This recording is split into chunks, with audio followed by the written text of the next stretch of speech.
Hello नमस्कार साथियों, आप सभी का कुंभज क्लासेज के यूट्यूब चैनल पर हार्दिक स्वागत और अभिनंदन। आज अपन बात करने वाले हैं नीट 2023 का जो अपना केमिस्ट्री का जो पेपर है उसका हम डिस्कशन करने वाले हैं। आज पेपर कोड रहेगा अपना F6 और हमारे जो केमिस्ट्री में क्वेश्चन पूछे गए थे वो थे 50, जिसमें फिजिकल केमिस्ट्री के थे 17 क्वेश्चन, 17 क्वेश्चन, ऑर्गेनिक के थे 16 क्वेश्चन और इनऑर्गेनिक केमिस्ट्री से पूछे गए थे वो भी 17 ही क्वेश्चन पूछे गए थे। पेपर अपना मॉडरेट था, एनसीईआरटी बेस्ड था और कुछ क्वेश्चन अपने प्रीवियस ईयर से भी लिए गए हैं। तो स्टार्ट करते हैं हम क्वेश्चन पेपर से। तो मैं बात करता हूँ पहला क्वेश्चन, तो मैं एक एक क्वेश्चन बताता जाऊँगा, आप उनके आंसर चेक करते जाएंगे। तो देखो पहला जो क्वेश्चन है वो है अपना कथन और कारण का। तो देखो पहला क्वेश्चन है metallic sodium dissolve in liquid ammonia giving a deep blue solution which is paramagnetic. अर्थात जो सोडियम को लिक्विड अमोनिया के साथ जो भी कॉम्प्लेक्स बनेगा वो पैरामैग्नेटिक नेचर का होता है। ये बात बिल्कुल सही है। अब इसका जो रीजन है the deep blue solution is due to the formation of amide. अर्थात ये कह रहा है कि जो सॉल्यूशन में जो पैरामैग्नेटिक करेक्टर आता है, जो डीप ब्लू कलर आता है, उसका कारण अमाइड बनता है, इसलिए आता है। लेकिन ये रीजन है जो बिल्कुल गलत है, क्योंकि जो उसका जो कलर है अमोनिया का जैसे सॉल्यूशन बनाएंगे हम तो Ag के साथ सॉल्यूशन बनेगा, उसमें जो भी पैरामैग्नेटिक नेचर आएगा वो इलेक्ट्रॉन के कारण आएगा, ना कि अमाइड के कारण। तो इसका जो कारण है वो तो गलत है, लेकिन जो कथन है वो बिल्कुल सही है। तो जो हमारा ऑप्शन होगा इसमें होगा A is true but R is false. अर्थात 51 जो 51 है F6 का आप कोड देख लेंगे, उसमें option number 2 A is true and R is false. अर्थात उसका जो डीप ब्लू कलर आ रहा है और पैरामैग्नेटिक नेचर आ रहा है वो अमाइड के कारण नहीं होता, वो इलेक्ट्रॉन के कारण आता है। ये हमें याद होना चाहिए। अब मैं बात करता हूँ 52 क्वेश्चन की। 52 क्वेश्चन है the conductivity of centimolar solution of KCl at 25 degree centigrade of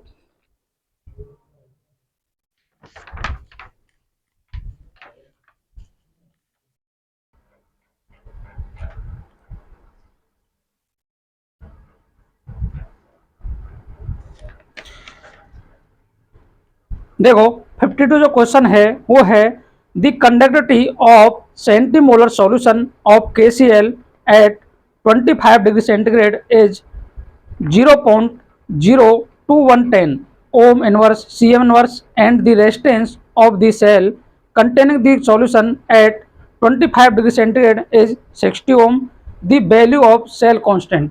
अर्थात इसमें हमें सेल कांस्टेंट की वैल्यू पूछी है L/A की। तो इसका देखो 52 का सॉल्यूशन देखेंगे हम। सेंटीमीटर सॉल्यूशन है, ये कैसा है सेंटीमीटर सॉल्यूशन। पेपर में जो दे रखा है वो दे रखा है सेंटीमीटर सॉल्यूशन। सॉल्यूशन दे रखा है 1/100 m इक्वल टू ये आ जाएगा 0.01 m। उसके बाद में बात करता हूं कंडक्टिविटी इसको बोलते हैं कप्पा। जो कप्पा की वैल्यू दे रखी है वो दे रखी है 0.02110 ओम इनवर्स Cm इनवर्स और रेजिस्टेंस R दे रखा है। जो रेजिस्टेंस है R, उसकी जो वैल्यू दे रखी है वो दे रखी है 60 ओम। और हमें जो पूछा है वो पूछा है कप्पा। जो पूछा है तो कप्पा वगैरह क्या होता है, जो कप्पा बराबर होता है 1/R इंटू सेल कांस्टेंट। तो हमें जो कप्पा की वैल्यू है, जो कप्पा की वैल्यू दे रखी है हमें 0.02110 equal to 1/r 1/60 into cell constant हमें ज्ञात करना है, L/A की वैल्यू हमें ज्ञात करनी है। ठीक है, 0.2110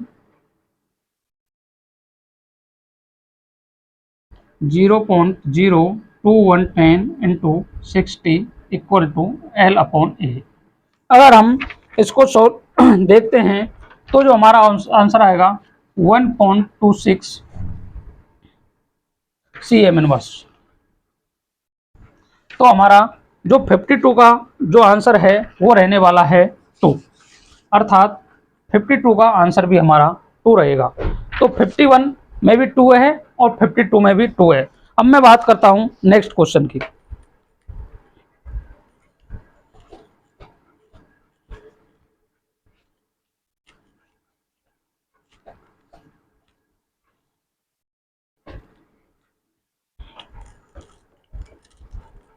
क्वेश्चन है 53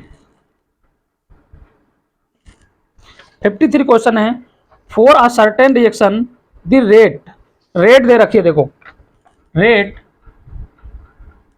इक्वल टू के ए का स्क्वायर और B, when the initial concentration of A is triple, अर्थात इसमें बी को कांस्टेंट रखा है इन्होंने, बी को कांस्टेंट रखा है तो जो के की वैल्यू है उसको ट्रिपल कर रहे हैं, तो ये आ जाएगी 9K आ जाएगी। तो A triple keeping concentration of B constant, B को कांस्टेंट रखा है इन्होंने, then the initial rate would be, अर्थात जो इनिशियल रेट है उसका मान क्या होगा। तो हमें पता है कि अगर रेट डबल हो रही है, कंसंट्रेशन डबल कर रहे हैं और रेट डबल हो जाए तो होती है फर्स्ट ऑर्डर, लेकिन अगर स्क्वायर में बढ़े तो होती है सेकंड ऑर्डर। तो जो ये दे रखा है ये रिएक्शन है सेकंड ऑर्डर की, सेकंड ऑर्डर की, तो इसका आंसर आ जाएगा 9K अर्थात रेट। तो आपको पता होना चाहिए जो इसकी रेट है वो हो जाएगी increase by A factor of 9, अर्थात इसकी जो आंसर रहेगा वो रहेगा 2, अर्थात जो रेट है वो 9 टाइम इसकी बढ़ जाएगी, वो आपको याद रखना है। फिर मैं बात करता हूं 54 क्वेश्चन की।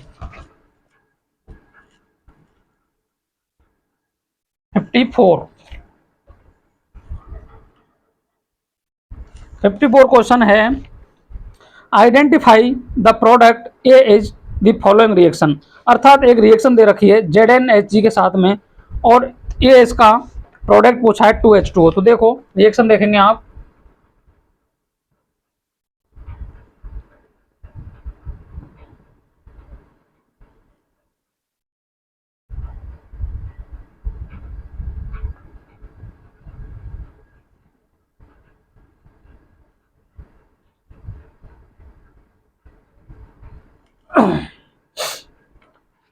ZnHg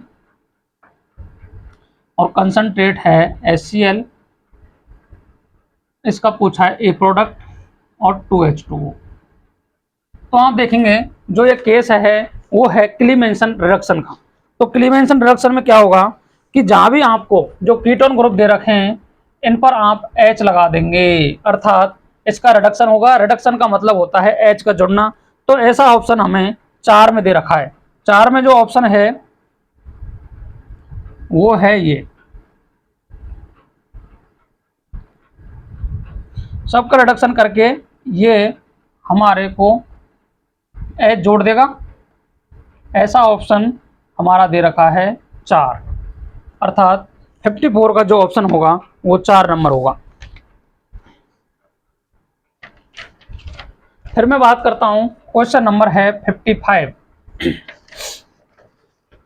which one is the example of heterogeneous catalysis, अर्थात हेटेरोजीनियस कैटालिसिस का मतलब होता है कि एक से ज़्यादा फेज होनी चाहिए, अर्थात फेज हो सकती हैं सॉलिड लिक्विड, लिक्विड गैस और गैस सॉलिड। अर्थात अगर रिएक्टेंट, प्रोडक्ट और कैटेलिस्ट अगर सेम फेज में हो, अर्थात सॉलिड, लिक्विड और गैस, अर्थात तीनों एक ही जैसे हों तो वो तो होता है होमोजीनियस। लेकिन अगर रिएक्टेंट पार्ट में गैस दे रखी हो, एक लिक्विड दे रखा हो, एक सॉलिड दे रखा हो, अर्थात एक से ज़्यादा फेज होनी चाहिए, तो आता है हेट्रोजीनियस में।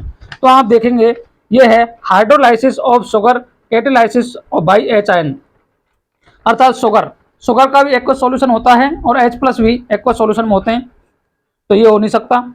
सेकंड है decomposition of ozone is presence of nitrogen monoxide, अर्थात इसमें ओजोन भी गैस में है, नाइट्रोजन मोनोऑक्साइड भी गैस में है, तो ये भी नहीं होगा। थर्ड है combination between dinitrogen and dihydrogen to form ammonia in the presence of finely divided iron, अर्थात N2 plus 3H2 in convert to NH3 gas. ये गैस में है, ये गैस में है, जो Fe है ये अपना सॉलिड में होता है, अर्थात हेट्रोजीनियस का यही एक एग्जाम्पल है। तो 55 का हो गया थर्ड ऑप्शन। फिर मैं बात करता हूँ 56 क्वेश्चन है, 56 क्वेश्चन है कथन कारण का। इसमें है helium is use to dilute oxygen in diving apparatus, अर्थात हीलियम को ऑक्सीजन के साथ में यूज करते। तो ऐसा काम हम गोताखोरों में देखते हैं कि हीलियम के साथ में वो ज़्यादातर नाइट्रोजन को यूज में लेते हैं। इसका रीजन है helium has highly solidity in O2, अर्थात इन the light of the above statement choose the correct answer from the option given below. तो इसमें जो हीलियम है वो डाइल्यूट ऑक्सीजन के साथ अपार्टस में यूज होती है, बिल्कुल ये सही बात है। लेकिन जो इसका कारण है वो है helium has high solidity in O2, अर्थात हीलियम की अगर हाई सॉलिडिटी होगी O2 में तो ऐसा काम नहीं होगा, ये हमारे लिए खतरा उत्पन्न कर सकती है। लेकिन हीलियम क्या है, एक इनर्ट गैस है, तो इसका कथन तो सही है लेकिन इसका कारण गलत है। तो ऐसा ऑप्शन हमारे दे रखा है A is true but R is false, अर्थात 56 का भी 2 ही ऑप्शन रहेगा इसमें। यह है A is true and R is false. फिर मैं बात करता हूं 57 क्वेश्चन की।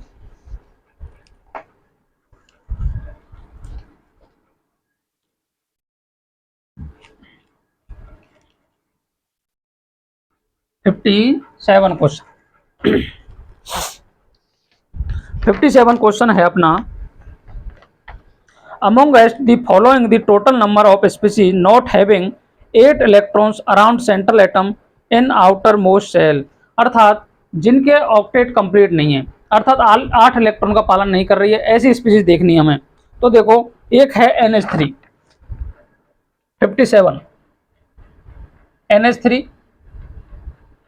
इसमें है 5 + 3 अर्थात 8 इलेक्ट्रॉन हैं। दूसरा है AlCl3 3 + 3 अर्थात 6 इलेक्ट्रॉन है इसमें। एक है BeCl2 में 4 इलेक्ट्रॉन है। एक है CCl4 4 + 4 अर्थात 8 इलेक्ट्रॉन है। एक है PCl5 5 + 5 अर्थात 10। तो इसमें जो हमारे बात की है कि 8 इलेक्ट्रॉन किस किस में नहीं है, तो 8 इलेक्ट्रॉन देखो AlCl3 में नहीं है, BeCl2 में नहीं है और PCl5 में नहीं है। तो हमारा जो ऑप्शन रहेगा वो रहेगा 3। इसमें दे रखा है 4th नंबर पर, अर्थात 3 इसको फॉलो नहीं कर रहे हैं, ऐसा ऑप्शन हमारा दे रखा है 4th ऑप्शन दे 57 में है 4th ऑप्शन। फिर मैं बात करता हूं 58 क्वेश्चन में दे रखा है the correct order of energies of molecular orbital of N2 molecule, अर्थात N2 मॉलिक्यूल की इसमें क्या पूछिए, एनर्जी पूछिए। तो आपको याद रखना है जो N2 है उसका होता है 1s2 2s2 2p3 7 होता है, 2 N2 दे रखे हैं, अर्थात 14 इलेक्ट्रॉन हमें फिल करने हैं इसमें। तो MOT बताऊं मैं इसकी, तो ये है 1s, ये भी 1s है, ये 2s है, ये 2s है, ये 2p है, इसके बाद में ये भी एंटी बॉन्डिंग के 2p हैं और ये 2p है, अर्थात ये सिग्मा 1s है, ये सिग्मा स्टार 1s है, ये सिग्मा 2s है, ये सिग्मा स्टार 2s है, ये पाई 2px है, ये पाई 2py है, ये सिग्मा 2pz है, ये पाई स्टार 2px है, ये पाई स्टार 2py है, ये सिग्मा स्टार 2pz है। 14 इलेक्ट्रॉन हमें भरने हैं इसमें। तो देखो 1 2 3 4 5 6 7 8 9 10 11 12 13 और 14। तो हमारा जो इलेक्ट्रॉनिक कॉन्फ़िगरेशन रहेगा sigma 1s, sigma star 1s, sigma 2s, sigma star 2s, pi 2px 2 pi 2px by बराबर होंगे, इनसे ज़्यादा एनर्जी में होगा 2pz। तो ऐसा ऑप्शन हमारे दे रखा है इसमें फोर्थ ऑप्शन। फोर्थ ऑप्शन में हमारे जो करेक्ट ऑप्शन है वो दे रखा है, देखो सिग्मा 1s से ज़्यादा होगी सिग्मा स्टार 1s की, उससे ज़्यादा होगी सिग्मा 2s की, उससे ज़्यादा होगी सिग्मा स्टार 2s की, इससे ज़्यादा होगी पाई 2px की, बराबर होगी पाई 2py के, इससे बराबर होगी, इससे ज़्यादा होगी सिग्मा 2pz से, इससे ज़्यादा एनर्जी होगी पाई 2px बराबर होगी पाई 2py के, और इससे ज़्यादा होगी सिग्मा स्टार 2pz की। ऐसा ऑप्शन हमारे 4 में दे रखा है, अर्थात 58 क्वेश्चन का आंसर रहेगा अपना 4। अब मैं बात करता हूँ 59 की। क्वेश्चन नंबर है 59।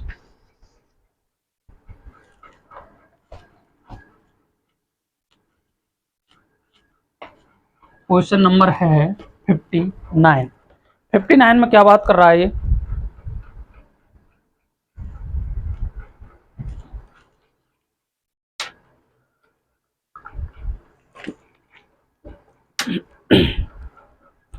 अब देखो 59 क्वेश्चन क्या है।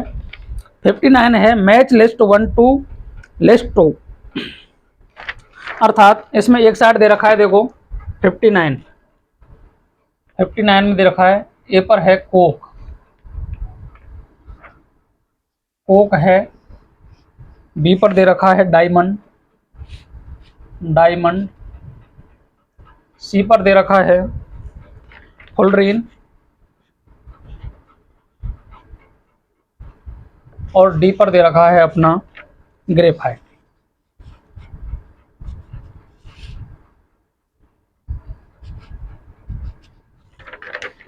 अब देखो कोक क्या होता है, कोक होता है अपना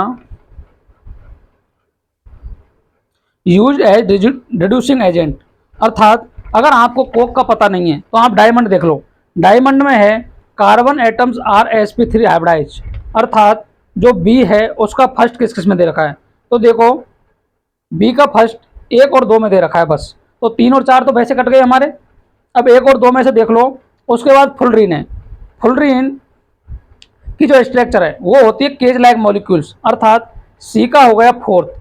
अब सी का फोर्थ किसमें दे रखा है, सेकंड में, तो इसका सीधा सीधा ऑप्शन हो रहा है हमारा सेकंड, 59 में है सेकंड। इसका है देखो इसमें sp3 हाइब्रिडाइज है सभी, ये रिड्यूसिंग के रूप में काम होता है, रिड्यूसिंग के काम में आता है, फुलरीन की केज स्ट्रक्चर होती है, और जो ग्रेफाइट है, ग्रेफाइट में होता है ड्राई लुब्रिकेंट के रूप में काम होता है, ड्राई लुब्रिकेंट। तो ऐसा ऑप्शन हमारा 2 दे रखा है जिसमें ये मैच कर रहा है, अर्थात आपको जो मैचिंग वाले क्वेश्चन होते हैं उनमें अगर 2 भी ऑप्शन पता होता है तो आप सारे क्वेश्चन कर जाते हो उनसे। तो हमारा इसका ऑप्शन रहेगा 59 का रहेगा 2। अब मैं बात करता हूँ 60 की। जो 60 नंबर का क्वेश्चन है उसका देखो बात करते हैं हम। 60 है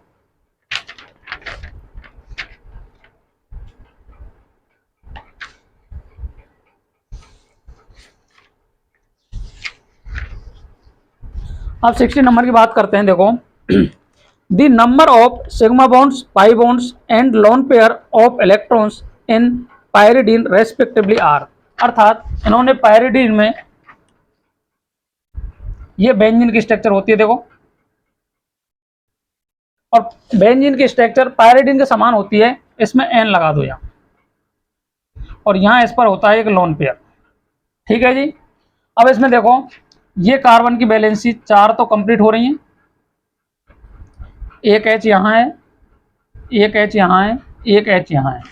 तो इसमें देखो आपको दिख रहे होंगे 3 तो हैं पाई बॉन्ड, एक है लोन पेयर, और इसमें सिग्मा बॉन्ड है, सिग्मा बॉन्ड अपने 11 हैं। देखो 6 तो ये हैं और 5 ये हैं, 6 तो कार्बन के साथ में हैं, एक सिग्मा ये रहा, 1 2 3 4 5 और 6, उसके बाद में 7 8 9 10 11, सिग्मा बॉन्ड 11 है। अब ऐसा देखो रेस्पेक्टिव भी दे रखा है, तो पहले इसमें पूछा है सिग्मा बॉन्ड्स, तो सिग्मा तो हो गए 11, उसके बाद पूछा है इसमें पाई बॉन्ड्स, तो पाई बॉन्ड्स कितने हैं अपने 3, और लॉन पेयर कितना है 1, अर्थात 11 3 1 किसमें दे रखा है ऑप्शन नंबर 2, अर्थात 60 का ऑप्शन नंबर हो गया 2। जो हमारा बात है इसका कोड है वो है F6, अर्थात आप अपना पेपर मिलाएं तो कोड नंबर जरूर देख लें, आंसर तो अपना सेम रहेगा लेकिन कोड है अपना F6। फिर मैं बात करता हूं क्वेश्चन नंबर 61। क्वेश्चन नंबर 61 क्या कह रहा है, the element expected to form largest ion to achieve the nearest noble gas configuration H, अर्थात एलिमेंट एक्सपेक्टेड। तो आप देखेंगे इसमें क्वेश्चन है 61 में देखो फ्लोरीन -1 में जाएगा तो ये इलेक्ट्रॉन अपने 10 इलेक्ट्रॉन प्राप्त कर लेगा, तो नियोन आ जाएगा यहाँ। उसके बाद में बात करता हूँ सोडियम, नाइट्रोजन है N-3 में जाएगा, उसके बाद में 10 इलेक्ट्रॉन प्राप्त करेगा, ये नियोन प्राप्त कर लेगा। फिर है Na अपना 1 इलेक्ट्रॉन त्यागेगा, उसके बाद में नियोन में आएगा। उसके बाद है ऑक्सीजन -2 में जाएगा तो 10 इलेक्ट्रॉन प्राप्त करेगा। अब आपको पता है कि नेगेटिव चार्ज में जो नेगेटिव आयन होता है उसमें सबसे ज़्यादा बड़ा आयन होता है वो, तो N-3, उसके बाद में आएगा O-2, फिर फ्लोरीन आएगा, फिर Na+, तो सबसे बड़ा पूछा है हमने तो N3 हो जाएगा अपना। तो 61 में अपना ऑप्शन रहेगा वो रहेगा 2, 61 का भी क्या रहेगा 2 नाइट्रोजन। फिर मैं बात करता हूं, अगर इसमें मैं बात करता हूं जेड इफेक्ट की, तो जेड इफेक्ट हमारा Na के साइड में बढ़ रहा है, लेकिन जब हम रेडियस की बात करते हैं तो रेडियस हमारी N-3 की ज़्यादा होगी। जेड इफेक्ट पूछता तो Na+ आ जाता, जबकि रेडियस पूछा है तो N-3 आ जाएगा। फिर मैं बात करता हूं 62 क्वेश्चन की। अगली बात करते हैं 62।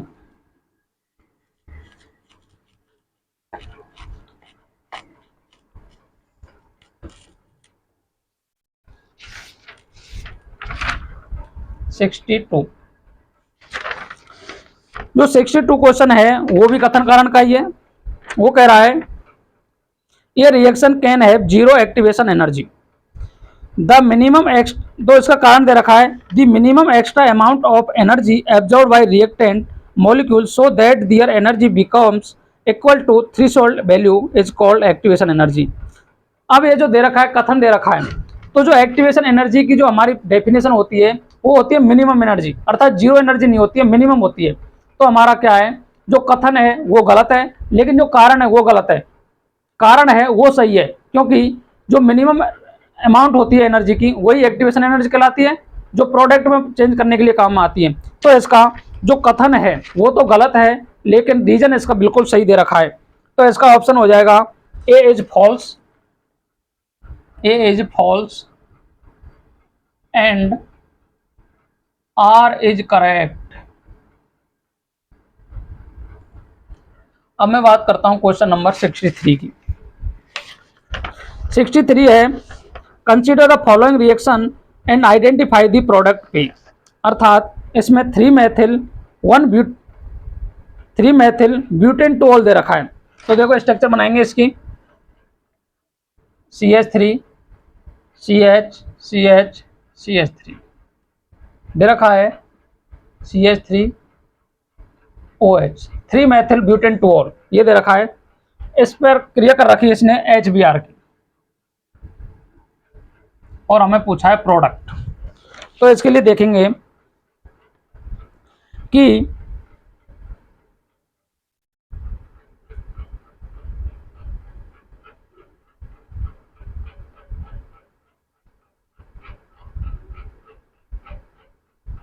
अब इसमें ऑप्शन देखेंगे आप, तो देखो इसमें से H और OH निकलेगा, तो यहाँ क्या होगा कि CH3, जैसे हाइड्राइड का इस पर अटैक होगा तो OH2 के रूप में निकल जाएगा, तो ये CH3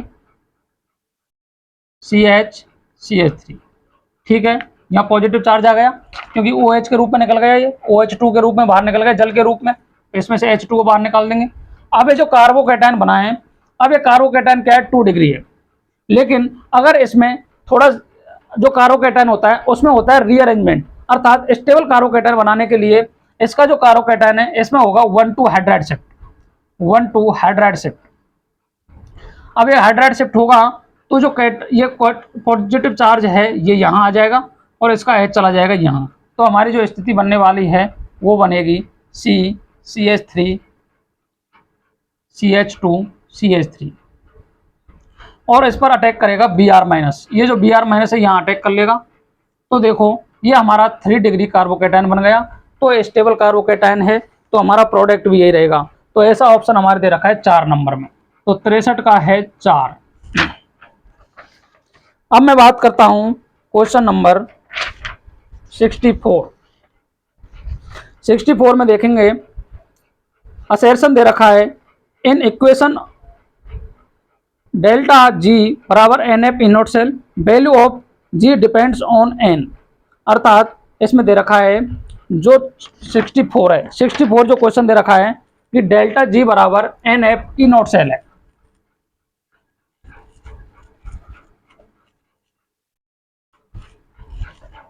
डेल्टा G कौन सा है 64। 64 में क्या दे रखा है डेल्टा G बराबर NF ई नोट सेल, अर्थात डेल्टा G की वैल्यू N पर डिपेंड करती है, बिल्कुल करती है, क्योंकि नंबर ऑफ इलेक्ट्रॉन्स का काम में आते हैं, कितने काम में आ रहे हैं, तो N पर डिपेंड्स करती है। फिर दे रखा है रीजन दे रखा है इसमें कि E naught cell is a intensive property and delta G is a extensive property. तो इसका जो ई है ई तो है ई नोट सेल है, ये है इंटेंसिव प्रॉपर्टी, इंटेंसिव प्रॉपर्टी, और डेल्टा G है ये होती है एक्सटेंसिव प्रॉपर्टी।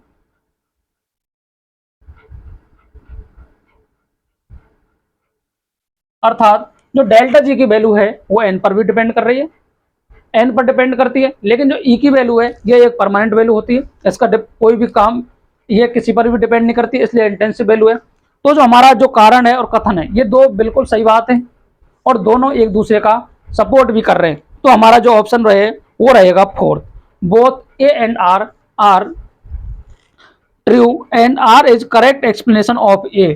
तो 64 का जो ऑप्शन रहेगा वो रहेगा 4। अब मैं बात करता हूं क्वेश्चन नंबर 65 की।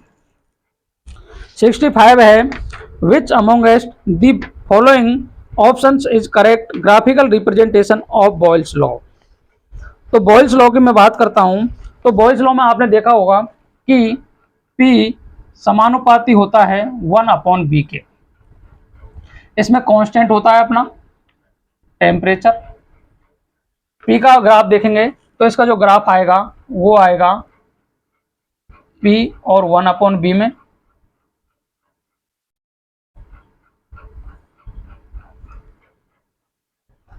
T3 T2 T1, अर्थात जिसका जितना ज़्यादा कोण होगा वो उसकी वैल्यू भी उतनी ही ज़्यादा होगी।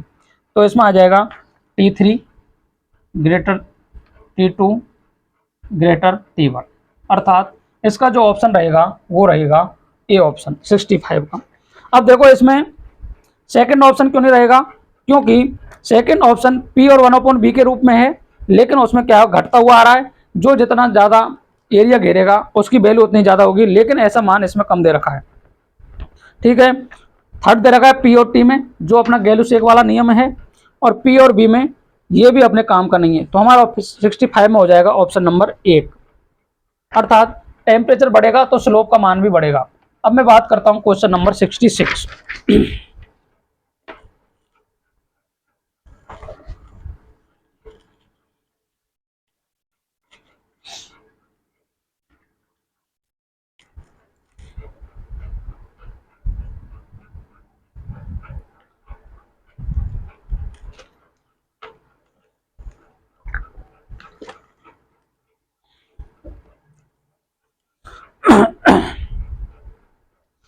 अब जो क्वेश्चन नंबर है 66। In Lesson's extract of a organic compound, both nitrogen and sulfur are present, which give blood red color with Fe3 plus due to formation of iron। अर्थात इसमें देखो, Lassaigne's extract of organic compound both nitrogen and sulphur present, अर्थात ऐसा काम करता है अपना HCN। HCN का आयरन के साथ में जो भी कॉम्प्लेक्स है वो इसमें काम आएगा। तो इसको आपको सीधा याद रखना है, ऑप्शन रह जाएगा थर्ड। 66 का ऑप्शन है थर्ड, Fe आयरन के साथ में है HCN 2+ के रूप में। ये 2+ दे रखा है तो Fe+3 में है, यहाँ HCN -1 में है तो निकल के उसमें आ जाएगा। तो हमारा ऑप्शन आ जाएगा थर्ड, क्योंकि NaCN के साथ में नहीं बनाएगा, क्योंकि आयरन दे रखा है तो आयरन के साथ में बनाएगा। NOS हो नहीं सकता, CN नहीं होगा, XH2 नहीं होगा। ठीक है, इसकी जो रिएक्शन है वो मैं आपको बता देता हूँ। Na+C+N+S NaCNS NaSCN। ठीक है जी। अब इसमें Fe+3 प्लस HCN-, इसका होगा FeHCN-+2। ये होता है ब्लड रेड। ब्लड रेड, इसका जो कलर है वो होता है ब्लड रेड, ये आपको पता होना चाहिए। तो हमारा ऑप्शन हो जाएगा 66 का हो जाएगा 3, अर्थात 66 का ऑप्शन है 3। अब मैं बात करता हूँ 67 का देखो क्वेश्चन है, identify the product in the following reaction, अर्थात बेंजीन डाइएजोनियम सॉल्ट दे रखा है 67 का, देखेंगे आप 67 ये दे रखा है बेंजीन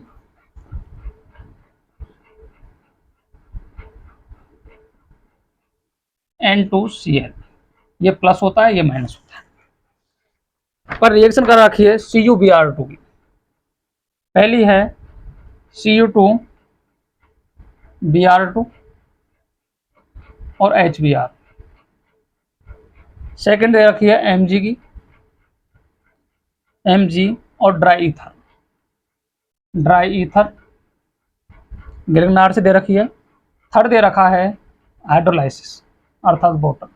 प्रोडक्ट पूछा है हमें, तो देखो सबसे पहले इसमें से Br जाएगा और रिएक्ट करेगा। तो इसमें पहला जो काम होगा स्टेप में, देखो यहाँ बन जाएगा ब्रोमोबेंजीन। ब्रोमोबेंजीन के बाद में Mg प्लस ड्राई ईथर, अर्थात Mg दे रखा है और ड्राई ईथर गिरगनार रीजन से करा रहे हैं इसकी रिएक्शन। तो हमें पता होना चाहिए कि इसमें मेटल Mg से सीधा जुड़ जाएगा, तो ये बन गया MgBr। थर्ड पे देखेंगे आप कि इसका करा रखा है हाइड्रोलाइसिस। अब हाइड्रोलाइसिस में क्या होगा कि हाइड्रोलाइसिस यहाँ होगा तो इस पर OH और H ऐसे एडिशन होगा, तो हमें प्राप्त होगी बेंजीन प्लस Mg, एक तो OH हो जाएगा, एक Br हो जाएगा। ऐसा ऑप्शन हमें किस में दे रखा है, बेंजीन वाला ऑप्शन दे रखा है फर्स्ट, अर्थात 67 का जो ऑप्शन रहेगा फर्स्ट, अर्थात ए ऑप्शन रहने वाला है। फिर मैं बात करता हूँ 68 की।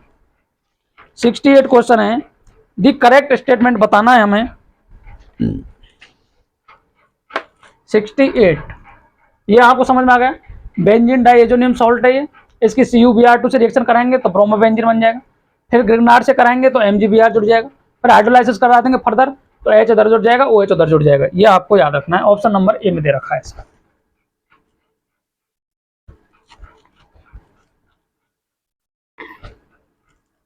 अब मैं बात करता हूं क्वेश्चन नंबर 68।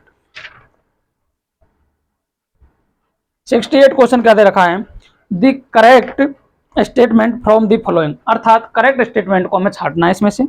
ये दे रखा है, atoms of all electron elements are compose of two fundamental particles, अर्थात इसमें जो दे रखा है कि दो फंडामेंटल पार्टिकल से हमारा बनता है, लेकिन ये बात बिल्कुल गलत है, क्योंकि हमारे जो एलिमेंट्स का फॉर्मेशन होता है वो होता है electron, proton, neutron, three fundamental particle है उनसे होता है। तो ए नंबर की बात गलत हो गई, लेकिन छाटना क्या है, सरल सही बात को छाटना है हमें। सेकंड है, the mass of electron is 9.10939 into 10⁻31 kg, अर्थात ये बात बिल्कुल सही है, क्योंकि इलेक्ट्रॉन का द्रव्यमान 9.1 इंटू 10⁻31 होता है, ये बात बिल्कुल सही है। फिर ऐसी है, all the isotopes of given element show same chemical property, अर्थात किसी भी जो कोई भी मॉलिक्यूल है, अर्थात कोई भी एलिमेंट है, उसके जो भी आइसोटॉप है उनकी 100% लगभग सभी भी आइसोटॉप होते हैं, उनकी केमिकल रिएक्शन समान सी होती है। तो ये बात बिल्कुल सही बोल रहा है ये।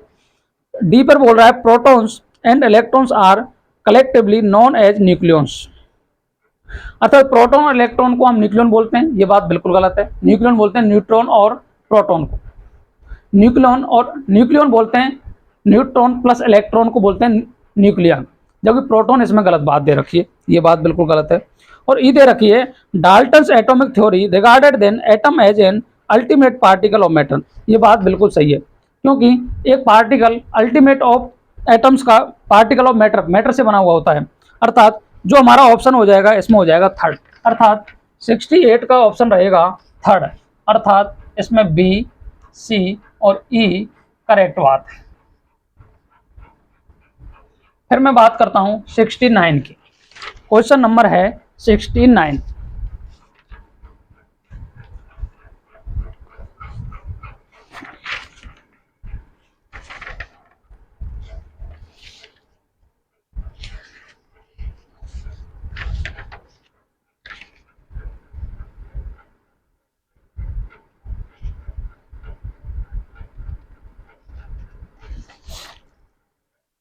अब देखिए आप 69 क्वेश्चन है वो है, a compound is form by two elements A and B, the elements B forms cubic close packed structure and atoms of A occupy 1/3 of tetrahedral voids, if the formula of occupied is A x B y then the value of x plus y option, अर्थात इसमें दे रखा है कि ए और B कोई भी particle, बिल्कुल सही बात है साहब। ये कह रहा है कि 1/3 टेट्राहेड्रल बॉयड्स का ले रहा है वो, बिल्कुल सही बात है। और बी जो बना रहा है वो सीसीपी बना रहा है, सीसीपी और एफसीसी मैं एक ही मानता हूं, क्योंकि पार्टिकल 4 होते हैं इसमें, ठीक है। तो इसमें z A equal to 1/3 into tetrahedral voids क्या कितनी होती हैं, वो होती हैं 8, इक्वल टू सीसीपी में कितनी होती हैं, 4 पार्टिकल्स होते हैं, तो इसको बोलेंगे हम 8/3 अनुपात 4। अब इसके बाद में देखो,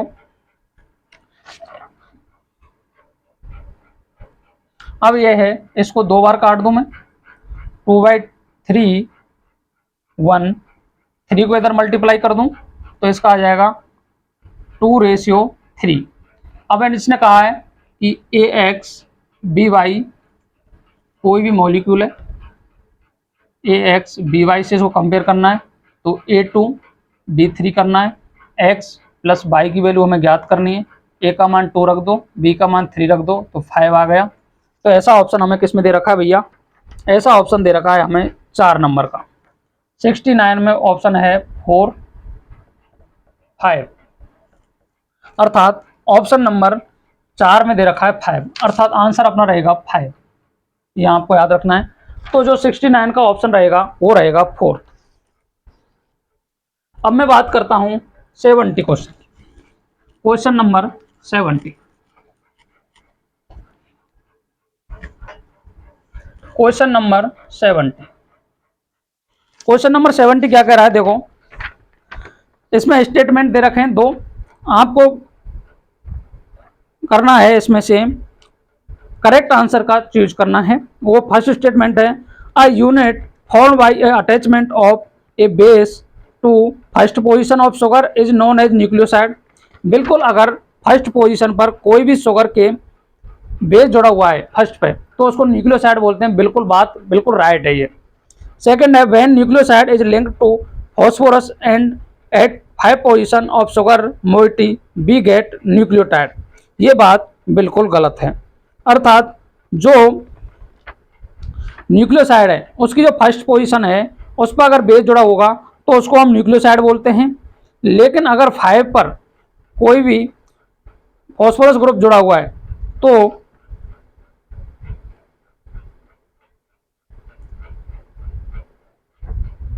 बेस तो फर्स्ट पर जुड़ेगा, लेकिन जो शुगर जुड़ेगी वो 5 पर जुड़ेगी।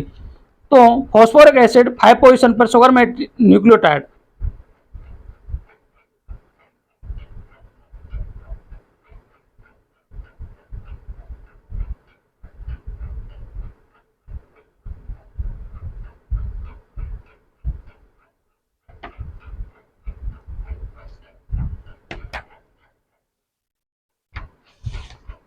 देखो इस क्वेश्चन को दोबारा पढ़ते हैं हम।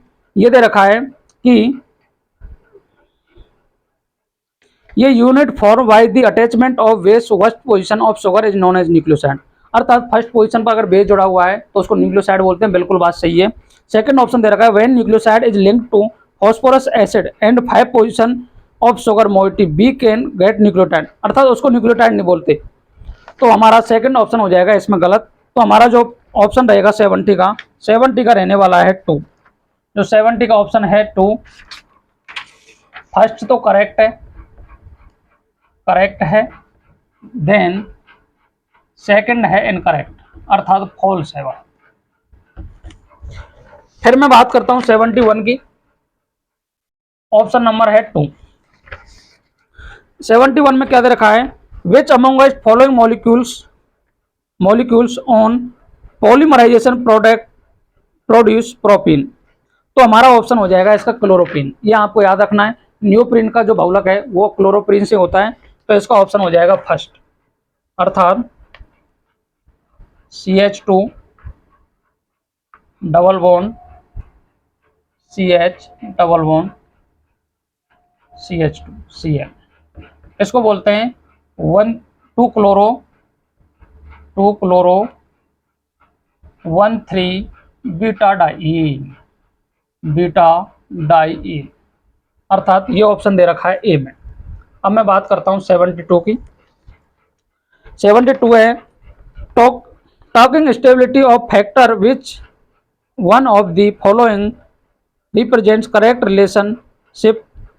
अर्थात 72 में जो करेक्ट रिलेशनशिप है वो बता रहा है। तो आपने पढ़ा होगा पी ब्लॉक में inert pair effect. Inert pair effect में क्या होता है कि जब जैसे हम ग्रुप में नीचे जाते हैं, अप टू डाउन जाते हैं, तो जो कम ऑक्सीडेशन स्टेट है उसकी स्टेबिलिटी बढ़ जाती है। अर्थात इसमें दे रखा है InCl3 से ज़्यादा होगी InI, अर्थात इसमें Ndm+3 में दे रखा है, लेकिन मैंने बताया इनर्ट पेयर के इफेक्ट की वजह से +1 की स्टेबिलिटी बढ़ जाती है। तो ये ऑप्शन गलत हो गया।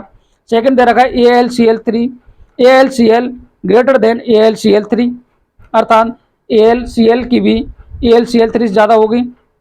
तो एल्युमिनियम तो ऊपर है, इस पर नट फिर तो काम करता नहीं है, तो AlCl3 ज़्यादा इसमें स्टेबल है, तो AlCl3 आना चाहिए था, लेकिन बिल्कुल गलत दे रखी है बात। थर्ड दे रखा है TLI, अर्थात थैलियम आयोडाइड TLI3, अर्थात इसमें दे रखा है TLI ग्रेटर देन TLI3। तो थैलियम पर जाकर तो नट पेयर काम कर रहा है अपना, तो ये ऑप्शन अपना करेक्ट हो गया। ऑप्शन नंबर हो गया 3, अर्थात फोर्थ है TLCl, अर्थात ये TLCl3 ग्रेटर देन TLCl, अर्थात ये दे रखा है, लेकिन +3 है, ये +1 है, तो +1 की ज़्यादा स्टेबिलिटी होती है। तो ऐसा ऑप्शन हमारे दे रखा है 72 में 3 ऑप्शन। तो आप TLI ग्रेटर देन TLI3। फिर मैं बात करता हूँ 73 की। 73 जो क्वेश्चन है वो है अपना some tranquilizers are listed below, which one from the following belongs to barbiturates, अर्थात बारबिट्रेट से जो बनता है वो कौन सा है। तो इसमें आपको याद रखना है बर्सोनोल, तो इसका ऑप्शन हो जाएगा 3 बेरोनल। मैं बात करता हूं 74 की। 74 क्वेश्चन है which of the following statement are not correct, अर्थात कौन सी बात सही नहीं है। 74 में hydrogen is use to reduce heavy metals oxide to metal, ये बिल्कुल बात सही है आपकी, क्योंकि ऑक्साइड जो हैवी मेटल होते हैं उनको हाइड्रोजन रिड्यूस कर देता है, अर्थात एक रिड्यूसिंग एजेंट के रूप में काम करता है। बी ऑप्शन है heavy water is use to study reaction of mechanism, तो ये भी बात बिल्कुल सही है, क्योंकि हैवी वाटर है उसकी मैकेनिज्म जानने के लिए, स्टडी रिएक्शन मैकेनिज्म को जानने के लिए हैवी वाटर काम में यूज लेते हैं, बिल्कुल सही बात है। सी ऑप्शन दे रखा है अपना hydrogen is use to make saturated fats from oils, बिल्कुल सही बात है, क्योंकि हाइड्रोजनेशन रिएक्शन में आप पढ़ते होंगे, घी वाली रिएक्शन पढ़ते हैं, उसमें सैचुरेटेड बनाते हैं। डी ऑप्शन है the H bond dissociation enthalpy is lowest as compare to the single bond between two atoms and elements, ये बात बिल्कुल सही गलत है, क्योंकि जो हाइड्रोजन की डिसोसिएशन एंथैल्पी है वो ज़्यादा होती है कंपेयर टू अदर एलिमेंट्स, क्योंकि हाइड्रोजन एंथैल्पी ज़्यादा होगी जिससे क्या बॉन्ड आसानी से नहीं टूटेगा और वो हमारे काम में आ जाती है। ये है hydrogen reduced oxide metal that are more reactive, अर्थात ये भी बात बिल्कुल गलत है, क्योंकि जो हाइड्रोजन से ऊपर हैं उनको तो रिड्यूस नहीं करेगा, नीचे वालों को रिड्यूस करेगा। तो ये हमारे जो ऑप्शन रहेगा वो रहेगा डी और ई, अर्थात 74 का ऑप्शन है 2 डी एंड ई ओनली। 75 की बात करता हूं मैं। 75 है intermolecular force are of force of attraction and repulsion between interacting particles that will be include, अर्थात इंटरमोलिकुलर में कौन कौन से अट्रैक्शन फोर्स हैं जो काम में आते हैं। तो देखो पहला है डाइपोल डाइपोल फोर्स, दूसरा है dipole induced dipole force, hydrogen bonding, covalent bonding, dispersion force. तो हमारा इसमें जो डी ऑप्शन है कोवेलेंट बॉन्डिंग, ये काम में नहीं आएगा, बाकी सारे जो इंटरमोलिकुलर है उसमें काम में आने वाले हैं। तो हमारा ऑप्शन आ जाएगा A B C E are correct. 75 का है A B C E are correct, अर्थात इसमें हमारे जो डी ऑप्शन दे रखा है कोवेलेंट बॉन्डिंग, ये हमारे काम का नहीं है। बाकी देखो जो वांडरवाल फोर्स हैं उसमें ही आते हैं, डाइपोल डाइपोल आता है, डाइपोल इंड्यूस्ड डाइपोल आता है, कोवेल एच बॉन्डिंग आता है, डिस्पर्सन आता है, लंडन फोर्स आता है जो इधर भी मॉलिक्यूल के मत लगता है, वो हम याद कर लेंगे। 76 क्वेश्चन है अपना amongst the given option which of the following molecules ions act as a Lewis acid, Lewis acid के रूप में कौन काम करेगा। लुईस एसिड के रूप में वही काम करेगा जिसके ऊपर इलेक्ट्रॉन की कमी है। इलेक्ट्रॉन की कमी आपको देखो H2O में 2 लोन पेयर दिख रहे हैं, कहीं कमी नहीं दिख रही, OH माइनस में कहीं कमी नहीं दिख रही, NH3 में लोन पेयर है उसमें भी कमी नहीं दिख रही, तो आपको सीधा सीधा ऑप्शन हो जाएगा BF3। इसका 76 का है BF3 ऑप्शन नंबर 2। अब मैं बात करता हूँ 77 की। 77 है the right option for the mass of CO2 produced by heating 20 gram of 20% pure limestone is, atomic mass calcium को दे रखा है 100। तो देखो इस क्वेश्चन को करने के लिए सबसे पहले हमें रिएक्शन लिखनी पड़ेगी। रिएक्शन को सबसे पहले लिखेंगे हम इसमें 78, क्वेश्चन नंबर है 78। 78 जो 78 क्वेश्चन है वो है अपना देखो CaCO3 इन कन्वर्ट CaO प्लस CO2, इसका मान दे रखा है 1200 केल्विन, 1200 केल्विन दे रखा है। तो पहले करेंगे वेट ऑफ इम्प्योर, जो इम्प्योर लाइमस्टोन दे रखा है, लाइमस्टोन वो दे रखा है 20, ठीक है।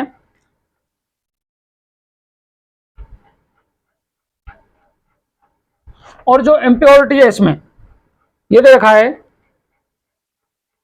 20% प्योर लाइमस्टोन, अर्थात 20%। तो वेट ऑफ प्योर लाइमस्टोन का निकालना है हमें, प्योर लाइमस्टोन का। तो देखो 20 पर ग्राम तो दे रखा है, 20% दे रखा है, अपॉन इसका मोलर मास कितना होगा। तो कैल्शियम का होता है 40, कार्बन का होता है 12 और ये होता है 48, ऐसा करके ये आ रहा है 100। तो 100 का भाग दे देंगे तो ये आ जाएगा 4 ग्राम, अर्थात 4 ग्राम इसका मान आ गया। अब इसके निकाल लेंगे हम मोल निकालेंगे। ये 100 में से प्योरिटी निकाल रहे हैं क्योंकि इसमें कितना सब्सटेंस है उसका मान रखना है, percent upon total compound into wait. देखो इसका मान है, प्योरिटी का होता है, परसेंट में वैल्यू कितनी है 20%, अपॉन टोटल कंपाउंड कितना है 100 में से कितना परसेंट सही है 20%। तो काटेंगे तो आ जाएगा 4 ग्राम।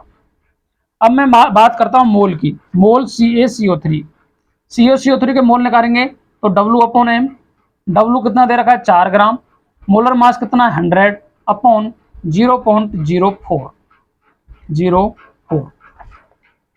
0.04 ग्राम आ गया, ये मोल आ गए 0.04 मोल आ गए इसके।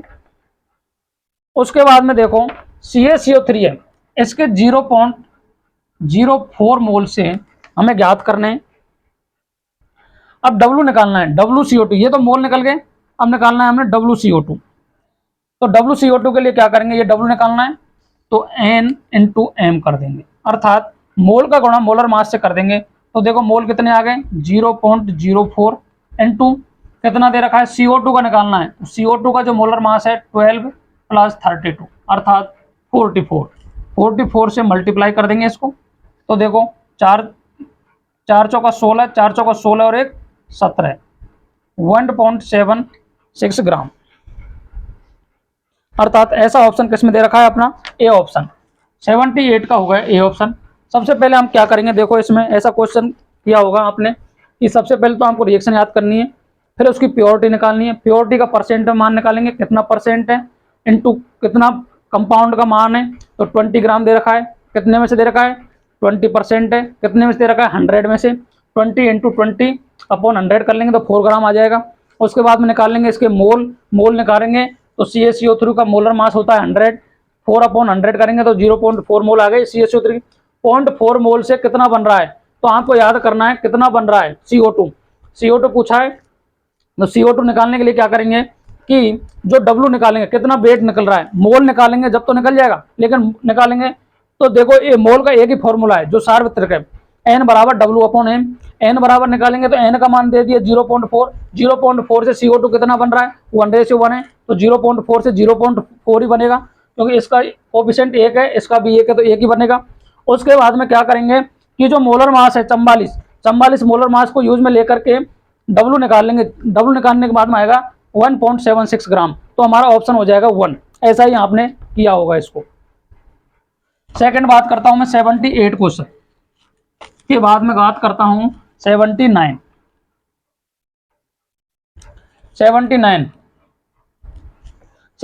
क्वेश्चन क्या कह रहा है,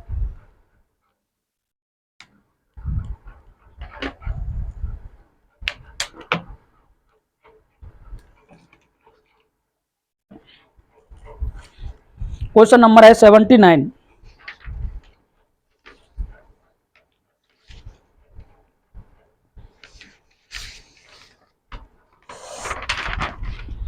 सेवन हुए, अब क्वेश्चन बात करते हैं 78।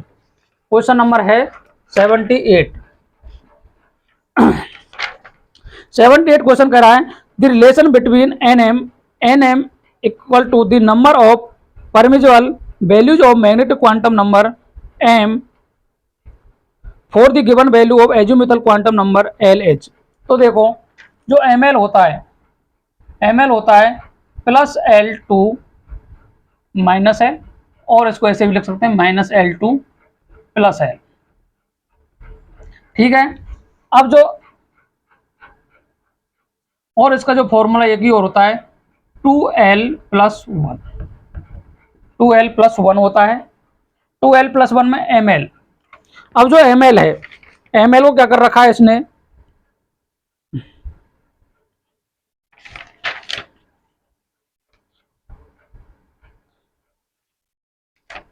जो ml है, ml को कर रखा है इसने nm बोल रखा है, ठीक है। और जो nm बोल रखा है उसके बाद में इसका मान तो 2l+1 ही है, 2l+1। तो देखो इसमें करेंगे nm-1 इक्वल टू 2l, और l बराबर अगर मैं निकाल दूं तो nm-1/l 2। ऐसा ऑप्शन किसमें दे रखा है, देखो आपको ऐसा ऑप्शन दे रखा है आपको फोर्थ में, nm-1/2, तो 78 का हो जाएगा 4। आपको याद करना है, ये सीधा सीधा देखो ml बराबर होता है मैग्नेटिक मोमेंट बराबर होता है, मैग्नेटिक नंबर होता है, तो होता है 2l+1, 2l+1। अब m है, इसको लिख रखा है इसने nm 2l+1 कर देंगे इसको, nm इसको -1 कर देंगे, इसको 2l लिख देंगे, nm-1 कर देंगे, इसको l कर देंगे, इसको बटे में 2 कर देंगे, तो हमारा ऑप्शन हो गया फोर्थ। अब मैं बात करता हूं क्वेश्चन नंबर 79। क्वेश्चन नंबर है 79।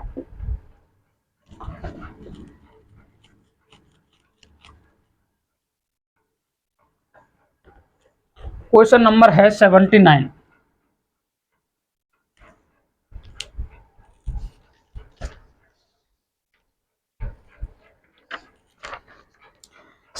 है, the stability of copper 2+ is more than copper plus salt in aqueous solution due to, अर्थात कॉपर +2 है,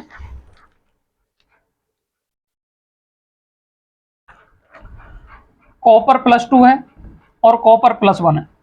अब आपको पता होना चाहिए कि साइज इसकी छोटी है, साइज किसकी बड़ी है, साइज कॉपर +1 है, बड़ी है। तो इसका जो रीजन है वो आएगा अपना हाइड्रेशन एंथैल्पी से, हाइड्रेशन एंथैल्पी, हाइड्रेशन एंथैल्पी का कारण है इसमें। तो अपना जो ऑप्शन रह जाएगा वो रहेगा सेकंड, 79 का रहेगा 2, अर्थात कॉपर 2+ का आयन छोटा है, इसमें हाइड्रेशन एंथैल्पी काम करेगी, अर्थात वाटर मॉलिक्यूल को जोड़ने के लिए सबसे ज्यादा रहेगा, ये 2 को जोड़ सकता है, ये 1 को जोड़ सकता है, तो इसके लिए हाइड्रेशन एंथैल्पी का रीजन रहने वाला है, ठीक है। अब मैं बात करता हूँ question number 80। Question number 80, question number 80 है, which one of the following statement is correct, अर्थात कौन सा स्टेटमेंट इसमें करेक्ट है। All enzyme that utilize ATP in phosphate transfer require calcium as a cofactor, तो ये बात बिल्कुल गलत है, क्योंकि इसमें कैल्शियम को काम में नहीं लेते, हम मैग्नीशियम काम में लेते हैं।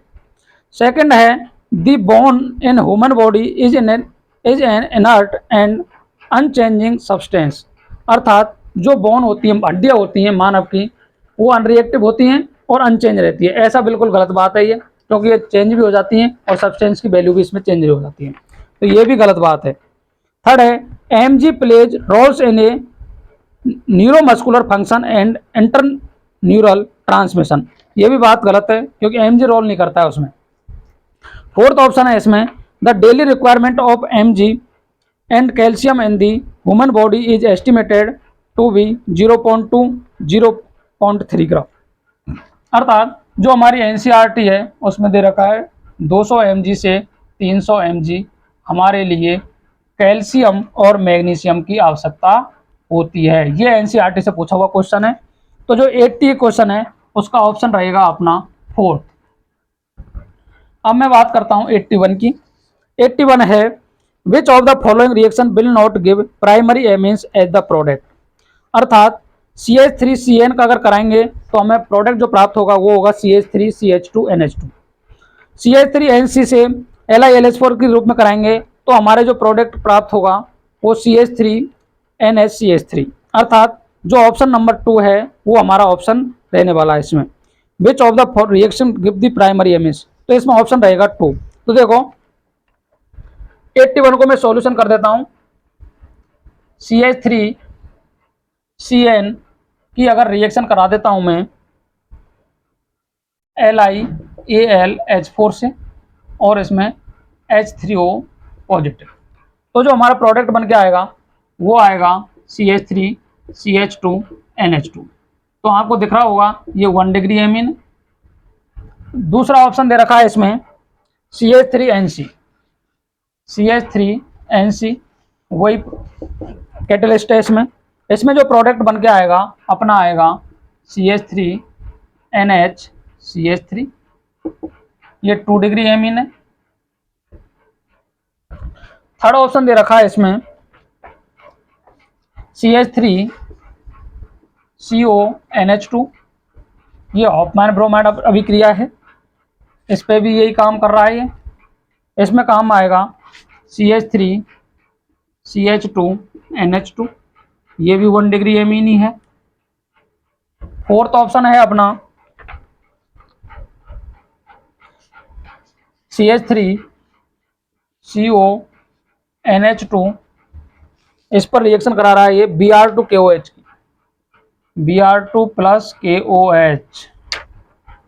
KOH कराने पर हमें प्राप्त होगा CH3NH2, ये 1 डिग्री एमीन है। अब इसने पूछा है कौन सा 2 डिग्री एमीन है, तो आपको सीधा सीधा याद कर रहा है ये, तो इसमें ऑप्शन हो जाएगा अपना 82 में बी, अर्थात 82 का जो ऑप्शन रहेगा वो अपना रहने वाला है बी। तो 82 में 81 में जो ऑप्शन रहेगा वो रहेगा अपना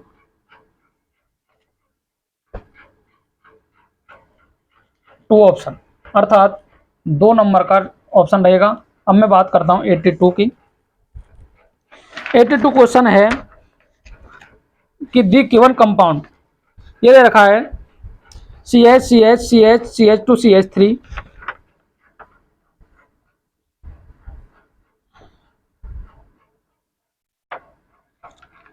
CH डबल बॉन्ड CH2CH3, ये X लगा हुआ है यहाँ। अब ये किस प्रकार का कंपाउंड है, तो देखो ये जो पोजीशन है इसको बोलते हैं एलाइलिक, ये हेलोजन है तो एलाइलिक हैलाइड है, आपको याद होना चाहिए, तो डबल बॉन्ड CH, तो ये एलाइलिक पोजीशन है तो इसको बोल देंगे हम एलाइलिक हैलाइड। ये किस प्रकार का हैलाइड है, ये है एलाइलिक हैलाइड। अगर बेंजीन के ऊपर होता यहाँ तो इसको बोलते हैं बेंजाइलिक, यहाँ एलाइलिक पोजीशन है तो ये एलाइलिक हैलाइड हो गया। अब मैं बात करता हूँ 83 की। 83 क्वेश्चन क्या कह रहा है, कंप्लीट दी फॉलोइंग रिएक्शन, अर्थात रिएक्शन को कंप्लीट करना है हमें। तो 83 क्वेश्चन को देखते हैं हम, 83 क्वेश्चन क्या कह रहा है।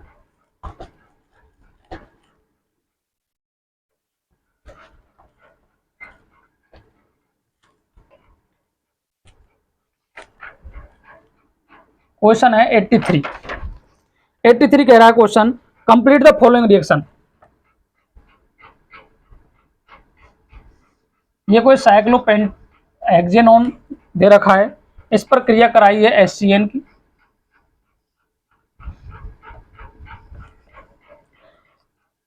तो इसके बाद में जो प्रोडक्ट बना है ये बन गया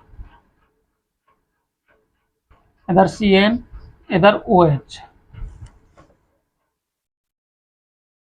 ये B है।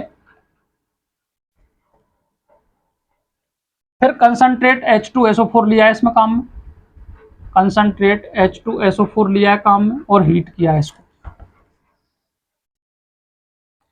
तो हमें पूछ रहा है कि इसमें क्या बनेगा। तो देखो सबसे पहले रिएक्शन दे रखी है साइक्लोहेक्सेनोन है, इस पर HCN क्रिया कराई तो साइक्लोहाइड्रीन बन गया ये। उसके बाद में कंसंट्रेट H2SO4 लिया है, कंसंट्रेट H2SO4 और हीट कर रहा है, तो इसका जो प्रोसेस है वो होता है डिहाइड्रेशन। डिहाइड्रेशन होगा तो यहाँ से H निकलेगा और यहाँ से OH निकलेगा, इसके बाद में निकला OH, तो हमारा जो प्रोडक्ट बनने वाला है वो बनेगा ये, जो प्रोडक्ट बनेगा वो बनेगा अपना CN।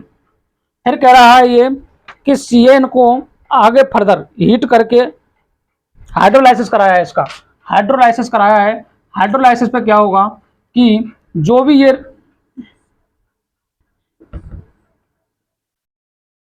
C triple bond N है ये।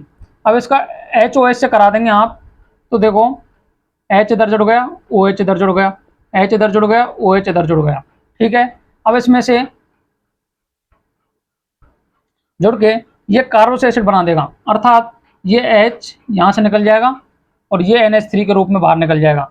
तो जो हमें प्रोडक्ट, जो फाइनल प्रोडक्ट मिलेगा वो हमें प्राप्त होने वाला है, ये एक एल्किन साइक्लोहेक्सिनोइक एसिड बन गया ये। तो ऐसा ऑप्शन दे रखा है अपना ऑप्शन नंबर 3, अर्थात 83 का। देखो साइक्लोहेक्सिनोन ने एसियन क्रिया कराएंगे, CN जुड़ गया, OH जुड़ गया, H2SO4 का काम है डिहाइड्रेशन का, तो H2O निकल गया तो CN बन गया। उसके बाद में हाइड्रोलाइसिस कराने के बाद में इस पर HOH का रिएक्शन होगा, HOH करने पर COOH में कंप्लीट हो जाएगा। ये कंप्लीट हाइड्रोलाइसिस होने के बाद में H के बाद में NH3 निकल जाएगा, इधर NH3 बाहर निकल जाएगा और ये प्रोडक्ट हमें प्राप्त हो जाएगा, ठीक है। तो हमारा ऑप्शन हो जाएगा 3, 83 में हो गया अपना 3 ऑप्शन।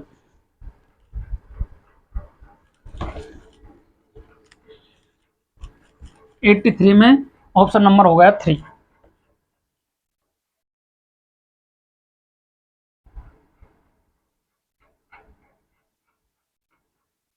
84 क्वेश्चन है अपना, homoleptic complex from the following complexes. अर्थात होमोलेप्टिक का मतलब है एक ही प्रकार के सेंट्रल एटम आयन से लिगेंड जुड़े हो तो उसे बोलते हैं होमोलेप्टिक। हेटेरोलेप्टिक में क्या है, एक से अधिक लिगेंड हो सकते हैं। तो ऐसा देखो डाई एमीन, क्लोरो, क्लोरिडो, डाइनाइट्रो ये दे रखा है, तो एमीन और क्लोरो आ गए, 2 आ गए, ये नहीं होगा। प्लेटिनम, पेंटा एमीन,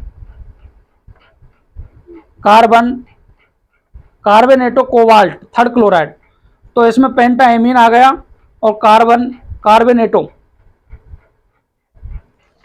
पेंटा अमीन, कार्बोनेटो, अर्थात कार्बोनेट आ गया और पेंटा एमीन आ गया, ये नहीं होगा। ट्राई एमीन, ट्राई एक्वा, अर्थात 3 एमीन आ गए, ट्राई एक्वा आ गए, बस जल आ गए, ये भी नहीं होगा। फोर्थ ऑप्शन दे रखा है potassium try oxalato aluminate third, अर्थात जो ऑप्शन है अपना 84 में वो आ जाएगा 4। ये है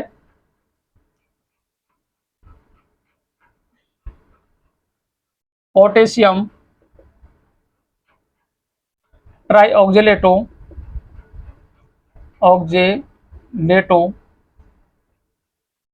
एल्यूमिनेट थर्ड, एल्यूमिनेट थर्ड, अर्थात इसके जो सूत्र है वो है Na3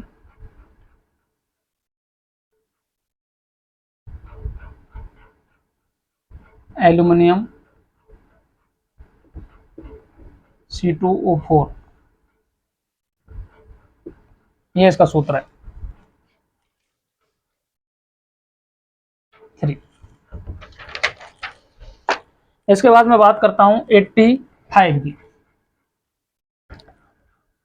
85 क्वेश्चन है अपना, weight gram of 2 moles of organic compound which obtained by heating sodium ethanoate with sodium hydroxide in presence of calcium oxide। अर्थात ये पूछ रहा है कि weight of 2 moles of organic compound, 2 मोल का कितना वेट होगा अगर उसको हीट कर दे सोडियम इथेनॉइट के साथ में और सोडियम हाइड्रोक्साइड की प्रेजेंस में, तो कैल्शियम ऑक्साइड कितना बनेगा। तो अपनी जो इसकी जो रिएक्शन लिखेंगे आप लिखेंगे 2CH3C डबल बॉन्ड ONA, ठीक है साहब। सोडियम एथेनॉट हो गया, इसकी जो रिएक्शन कराएंगे NaOH प्लस COA के रूप में कराएंगे।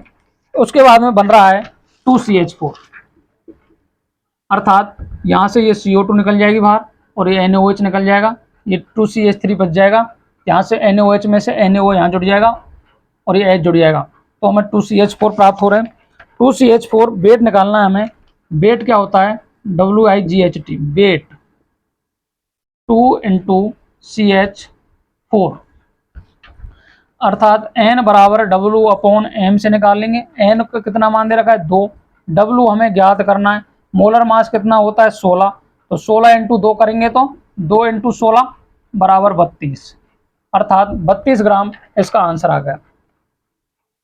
अर्थात सोडियम एथेनॉट ऑर्गेनिक को फिजिकल से रिलेट करके पूछा है, सोडियम एथेनॉट की रिएक्शन कराएंगे हमारे सोडियम इथेनॉइड को कराएंगे ऑर्गेनिक कंपाउंड में कराएंगे हीटिंग, तो सोडियम हाइड्रोक्साइड की presence in calcium oxide, calcium oxide की प्रेजेंस में अगर कराएंगे रिएक्शन तो हमारे देखो CH4 बन जाएगा। CH4 है, इसको फिजिकल को ऑर्गेनिक से रिलेट किया है मोल से, तो मोल बराबर क्या होता है W/M।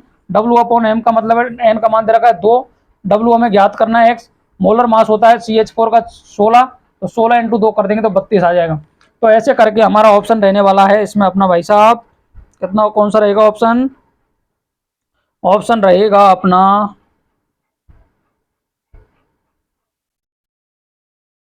एक 85 में ए ऑप्शन।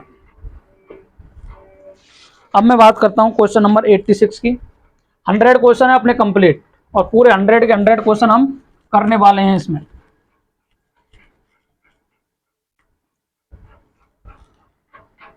क्वेश्चन नंबर है 86।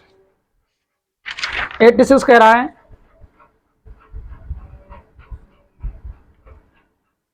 CH2O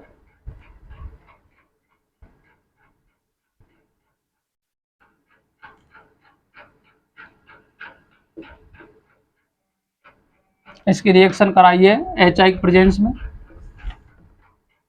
हीट किया है इसको नॉर्मली, A+B ज्ञात करना है। इसमें आपको कुछ नहीं करना है, देखो इसको तोड़ेंगे आप यहाँ से, H को चिपका दो यहाँ और I को चिपका दो यहाँ। ऐसा ऑप्शन आपको कहाँ दिख रहा है इसमें, ऐसा ऑप्शन देखो PH CH2I, एक तो ये ऑप्शन है, और एक आपको प्राप्त होगा PHOH। ऐसा ऑप्शन आपको दे रखा है देखो क्वेश्चन नंबर 2 में, अर्थात 86 का हो जाएगा 2, 86 का ऑप्शन हो जाएगा 2। HI में आपको कुछ नहीं करना, सीधा चिपका देना, CH2 की जगह तो I लगा देंगे, O की जगह H लगा देंगे। ऐसा ऑप्शन आपको सेकंड ऑप्शन दिखाई दे रहा है, कोड नंबर है F6।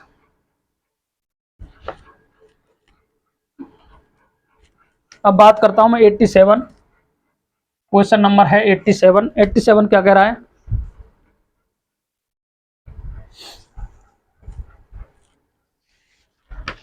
क्वेश्चन नंबर है 87, which amongst the following will be most readily dehydrated under acidic condition, अर्थात एसिडिक कंडीशन में सबसे ज्यादा रेडली डिहाइड्रेटेड कौन सा होगा। तो एसिडिक कंडीशन में देखो आपको जो ऑप्शन दे रखे हैं, फर्स्ट ऑप्शन में देखो ये दे रखा है CH3 CHOH, CH2 CH3, और ये भी OH ही है, ये ऑप्शन ये दे रखा है। इसमें क्या करेंगे देखो, अगर due to presence of conjugation of in product, इसमें कॉन्जुगेशन है देखो, OH का कॉन्जुगेशन है इसके साथ में, इसका OH का यहाँ है, तो इसमें क्या होगा, ये बन जाएगा अपना प्रोडक्ट बनने वाला है, यहाँ से ये निकल जाएगा देखो CH, यहाँ से OH निकल जाएगा, तो एक तो ये बन जाएगा देखो, और एक यहाँ से ये OH ये निकल जाएगा, तो ये बनने वाला है CH3 CH double bond CH CH double bond CH2। तो यही हमारा सबसे मोस्ट स्टेबल होने वाला है, क्योंकि इसमें 1 3 1 2 3 4 5 1 3 पेंटा डाइन। अगर एसिडिक मीडियम में देखेंगे, following will be readily dehydrated, dehydrated सबसे जो रेडली होगा वो यही होगा, क्योंकि यहाँ से H OH निकल जाएगा, यहाँ से OH H निकल जाएगा, तो ये हमें प्राप्त होने वाला है। और में क्या हो रखा है, विड्रॉइंग ग्रुप दे रखे हैं, तो विड्रॉइंग ग्रुप दे रखे हैं, तो विड्रॉइंग ग्रुप इसको और पे सभी विड्रॉइंग ग्रुप दे रखे हैं, देखो NO2 दे रखा है, NO2 दे रखा है, NO2 दे रखा है, तो ये तो आसानी से हो जाएंगे, लेकिन रेडली सबसे ज्यादा होगा तो यही होने वाला है, क्योंकि NO2 विड्रॉइंग ग्रुप है, वो इलेक्ट्रॉन खींचेगा, इलेक्ट्रॉन कमी को कम करेगा, लेकिन इसमें ऐसा कोई भी प्रोसीजर नहीं है, इसलिए हमारा ऑप्शन हो जाएगा ए। इस क्वेश्चन को आप NO2 के अंदाज भी कर सकते थे, क्योंकि 3 ऑप्शन में तो NO2 दे रखा है, एक ऑप्शन में NO2 नहीं है, तो हमारा ऑप्शन वही रहने वाला है, ये आपको याद रखना है। फिर मैं बात करता हूँ क्वेश्चन नंबर 88। 88 का देखेंगे, कोई भी रिएक्शन दे रखी है A+B गिव्स C+D, ये रिएक्शन दे रखी है भैया। इसमें दे रखा है कि मोल दे रखे हैं 2, 3, 10 और 6। ठीक है, सबसे पहले मैं के इक्विलिब्रियम निकाल लूँ। इसके लिए इक्विलिब्रियम निकालूंगा तो 10 × 6 अपॉन 2 × 3, 3 से 2 बार, 2 से 2 बार, अर्थात के इक्विलिब्रियम की मान आ गया 10। अब इसमें पूछा है इसने टी का मान दे रखा है, देखो के इक्विलिब्रियम का मान दे रखा है 10, आर का मान दे रखा है 2 कैलोरी, टी का मान दे रखा है 300 केल्विन और डेल्टा जी नॉट का मान पूछा है इसने। तो डेल्टा जी नॉट बराबर होता है -2.303 RT/ln log के इक्विलिब्रियम। ओके जी, -2.303 इंटू 2 × 300 इंटू log 10 का मान हो जाता है 1, तो इसको 1 लिख देंगे। इसको अगर मल्टीप्लाई करते हैं हम तो 2.303 इंटू 600 आ जाएगा। 6 की मल्टीप्लाई करते हैं इसमें 18, 13, 3 को पॉइंट लगा देंगे 13.818, अर्थात ऐसा ऑप्शन हमारे कहाँ दे रखा है, ऐसा ऑप्शन हमारे दे रखा है 2 ऑप्शन, अर्थात 88 का अपना ऑप्शन हो जाएगा 2। पहले आपको याद करना है कि इक्विलिब्रियम दे रखा है, निकाल देंगे a + b in convert c + d में। इसके 10 मोल दे रखे हैं c के, d के 6 दे रखे हैं, b के 3 दे रखे हैं, a के 2 दे रखे हैं।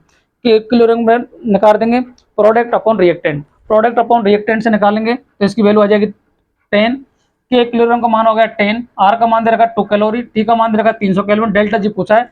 डेल्टा जी अगर सेल के रूप में पूछता है इलेक्ट्रोकेमिस्ट्री में हमारे तो NaPnO सेल होता है, लेकिन अगर हमारे डेल्टा जी का मान थर्मोडायनेमिक्स में पूछ रहा है तो थर्मोडायनेमिक्स में होता है -2.303 RT/ln RT log के इक्विलिब्रियम। इसको वैल्यू को पुट कर देंगे, पुट करने के बाद में कैलकुलेशन गुणा करने के बाद में ये ऑप्शन आ जाएगा। ऐसा ऑप्शन हमारे इसमें दे रखा है 2 में, 88 का हो जाएगा 2। अब मैं बात करता हूँ क्वेश्चन नंबर 89 की। क्वेश्चन नंबर 89 में क्या कर रखा है, देखो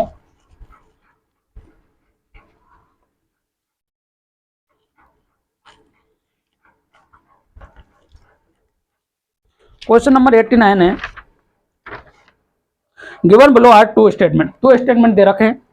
पहला है the nutrient deficient water bodies lead to eutrophication, अर्थात न्यूट्रिएंट डेफिशिएंट वाटर, अर्थात डेफिशिएंट होगी वाटर में उसकी न्यूट्रिएंट की तो यूट्रोफिकेशन बढ़ेगा, लेकिन ऐसा नहीं होता है क्योंकि अगर वाटर में डेफिशिएंट होगी, डेफिशिएंट नहीं होना चाहिए, एफिशिएंसी होना चाहिए। एफिशिएंट होगा तो उसकी वैल्यू का यूट्रोफिकेशन की वैल्यू का मान बढ़ जाएगा। तो स्टेटमेंट हमारा एक गलत दे रखा है इसमें।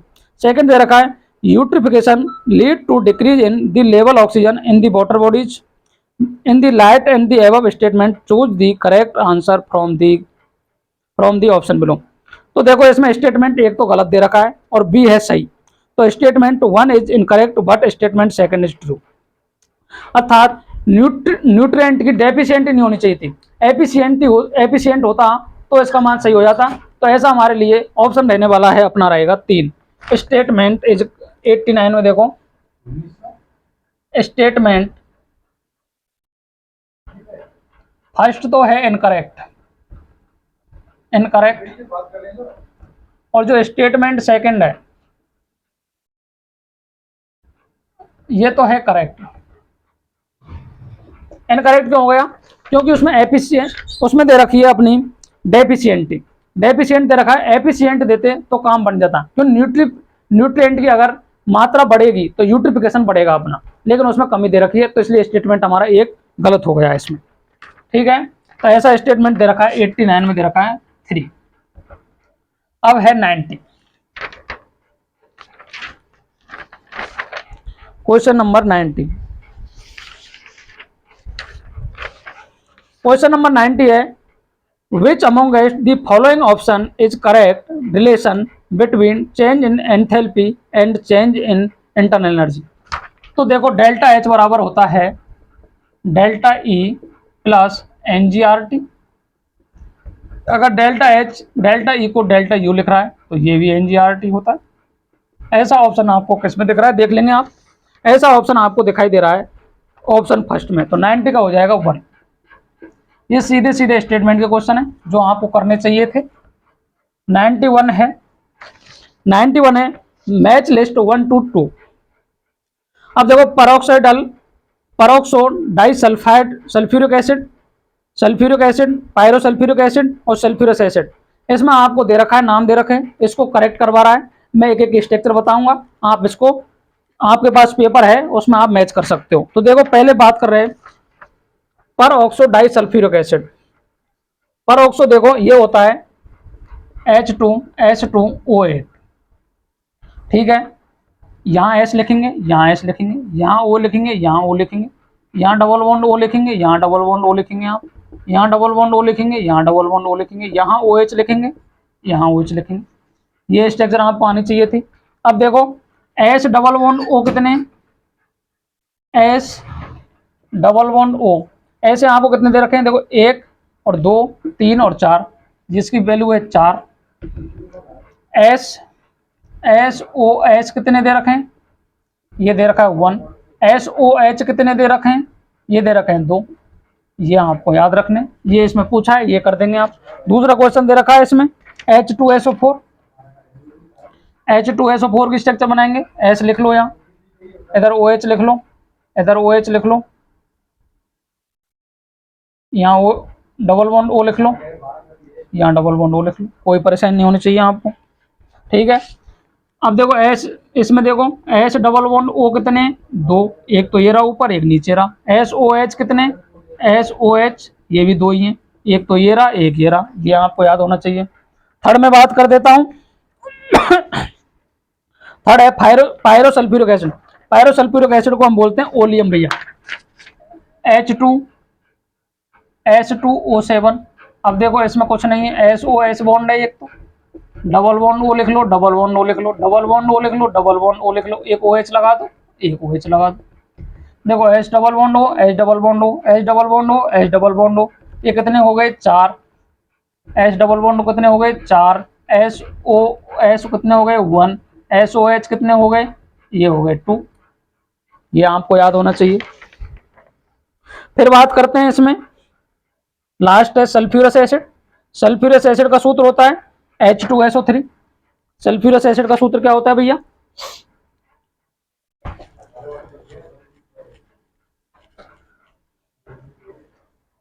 H2SO3।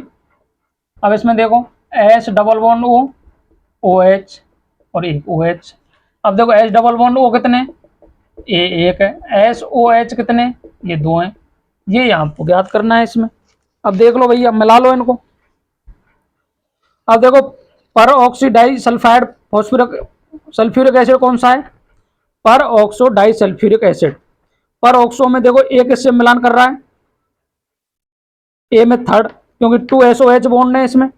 देखो 2SOH बॉन्ड है, एक तो ये रहा, एक ये रहा, बिल्कुल सही बात है साहब। एक SOS बॉन्ड है, SOOS बॉन्ड एक है, बिल्कुल ये बात सही है। और 4 H double bond O bond है, ये तो 1 2, एक ये रहा, 3, एक ये रहा, 4।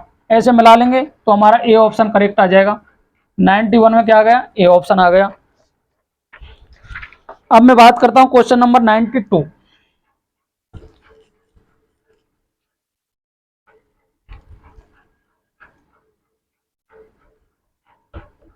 क्वेश्चन नंबर है 92।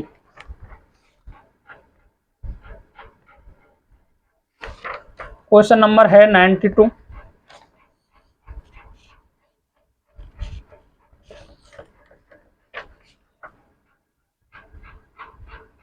डबल बॉन्ड ओ एच, ये दे रखा है Tollens reagent 2Ag NH32 NH32 plus, इसको बोलते हैं हम टॉलेंस रिएजेंट, टॉलेंस रिएजेंट। अब देखो टॉलेंस रिएजेंट का काम क्या है कि ये एल्डिहाइड के साथ तो पॉजिटिव रिजल्ट देता है, लेकिन अगर कीटोन के साथ ये क्या नेगेटिव रिजल्ट देता है। तो देखो आपको दिख रहा होगा ये कीटोन है, कीटोन को तो ऐसे के छोड़ देगा, इसको ये रिड्यूस कर देगा। तो देखो ऐसा ऑप्शन किसमें दे रखा है, इसमें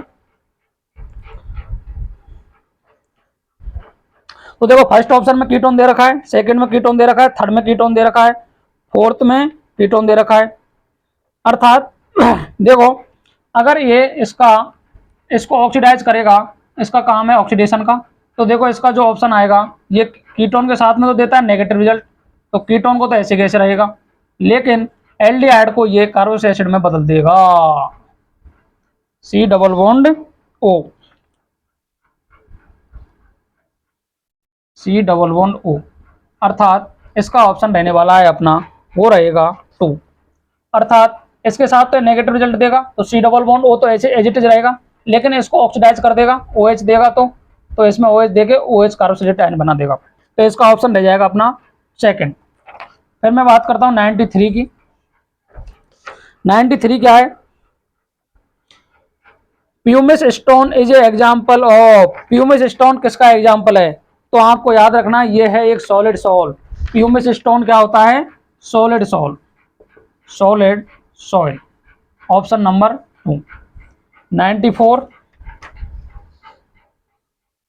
the reaction that does not take place in blast furnace between 900 kelvin to 1500 kelvin temperature range during extraction of iron is. अर्थात आयरन के साथ में जो 900 से 1500 के बीच में जो रेंज है वो कौन सी रिएक्शन टेक्स प्लेस नहीं करती है, तो देखो इसकी जो रिएक्शन है इसमें रहने वाली है आयरन की। आयरन को प्यूरिफिकेशन के लिए हम जो रिएक्शन काम में लेते हैं वो आती है, देखो Fe2O3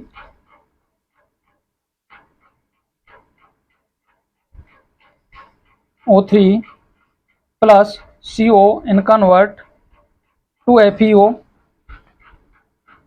प्लस CO2। ये जो रिएक्शन है ये होती है हमारी 500 से 800 केल्विन की मर्द, लेकिन जो हमें दे रखी है ये जो रिएक्शन दे रखी है इससे ऊपर वाली, ये सारी रिएक्शन हमारी 900 से 1500 के मध्य होती हैं, जबकि जो एक्सटेंशन में जो भी हम आयरन को अगर प्यूरिफाई कर रहे हैं तो उसकी जो रिएक्शन लेते हैं हम भट्टी में वो लेते हैं 500 से 800 केल्विन। अर्थात वो 900 से 1500 के बीच में मध्य नहीं होती है। ये NCERT का सीधा सीधा क्वेश्चन पूछा गया मेटलर्जी से, जो आपको याद रखना था कि 500 से 800 के बीच में कौन सी रिएक्शन होती है। तो 94 का ऑप्शन हो जाएगा अपना फोर्थ, 94 का ऑप्शन है फोर्थ। अब मैं बात करता हूं 95, क्वेश्चन नंबर है 95।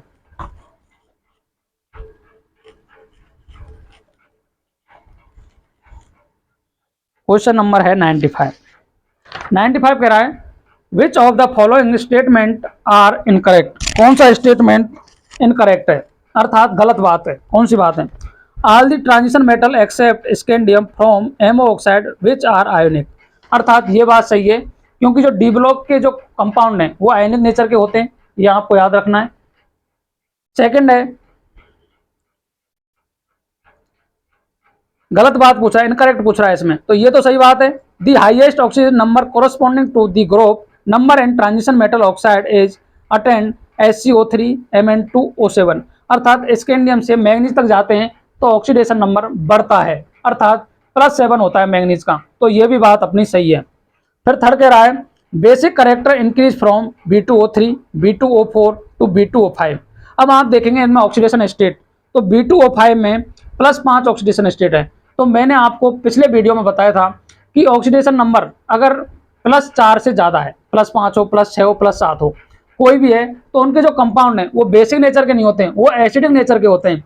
क्योंकि जब ऑक्सीडेशन नंबर बढ़ेगा तो उसकी ऑक्सीडेशन स्टेट बढ़ेगी, तो वो क्या है, एसिडिक नेचर के होते हैं। और अगर नॉन मेटल के साथ में भी ऑक्साइड हो तो वो भी एसिडिक नेचर के होते हैं। तो इसमें ये बात गलत है क्योंकि बेसिक नेचर नहीं बढ़ता है, एसिडिक नेचर बढ़ता है। तो हमारा सी ऑप्शन हो जाएगा एक। तो इसमें डी ऑप्शन कह रहा है B2O4 dissolve in acid to give BO3- salts. अर्थात ये कह रहा है कि B2O4 को जब हम एसिड में डिजोल्व करते हैं तो BO4 3- देता है, लेकिन ये बात गलत है क्योंकि BO3+ देता है, वो BO4 3- नहीं देता, BO3+ देता है, ये आपको याद रखना है। ई कह रहा है CRO is basic but Cr2O3 is amphoteric. तो ई बात भी सही है कि CRO तो O की +2 ऑक्सीडेशन स्टेट है, +2 ऑक्सीडेशन स्टेट अगर कम है तो हमारा जो नेचर होगा कंपाउंड का, मॉलिक्यूल का, वो रहेगा बेसिक का, लेकिन ऐसा ऑप्शन हमें कोई दिया नहीं है, तो इसमें ऑप्शन आएगा C और D। तो 95 का जो ऑप्शन रहने वाला है वो रहेगा सी एंड डी ओनली, अर्थात इनकरेक्ट ये है। अब मैं बात करता हूं 96 की। 96 क्या कह रहा है, consider the following compounds species. अब आपको पूछा है कि कौन से हकल्स रूल का पालन करते हैं। तो हकल्स रूल होता है 96 की मैं बात करूं 4n+2 pi electron, 4n+2 pi electron. तो पहला दे रखा है इसमें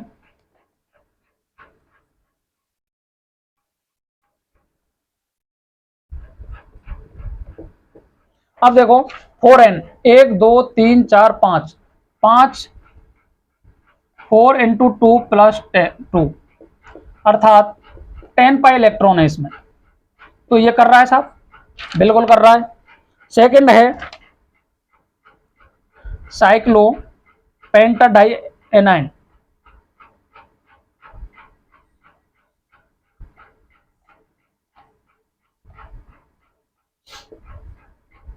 ये भी 4 × 1 + 2 पाई इलेक्ट्रॉन अर्थात 6 पाई इलेक्ट्रॉन है इसमें, बिल्कुल है। 1 2 और 1 ये रहा नेगेटिव चार्ज 3, ये भी कर रहा है। ये है, ये क्या है, एंटी एरोमेटिक है, ये 4n सिस्टम है।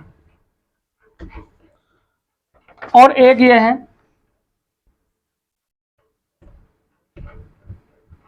ये भी 4n सिस्टम, 2 और 2 4n सिस्टम है।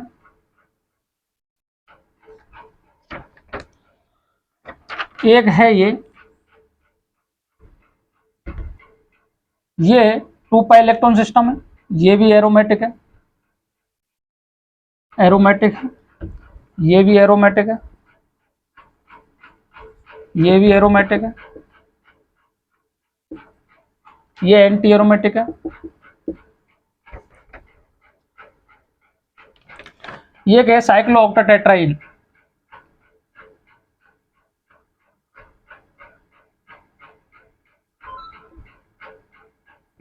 साइक्लोऑक्टाटेट्राइन है, ये भी एंटी एरोमेटिक है क्योंकि ये टफ शेप में मिलता है। और एक है ये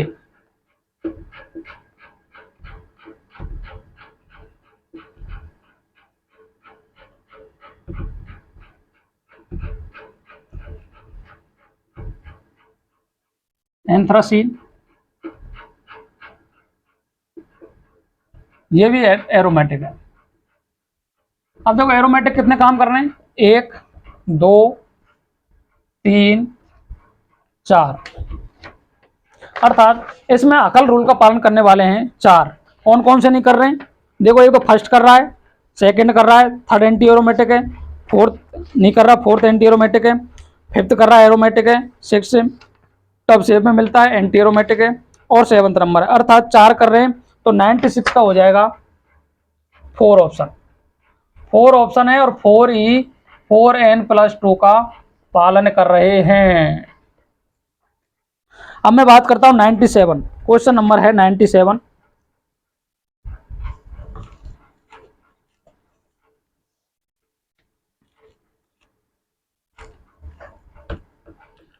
क्वेश्चन है 97 नंबर। 97 नंबर क्वेश्चन क्या है,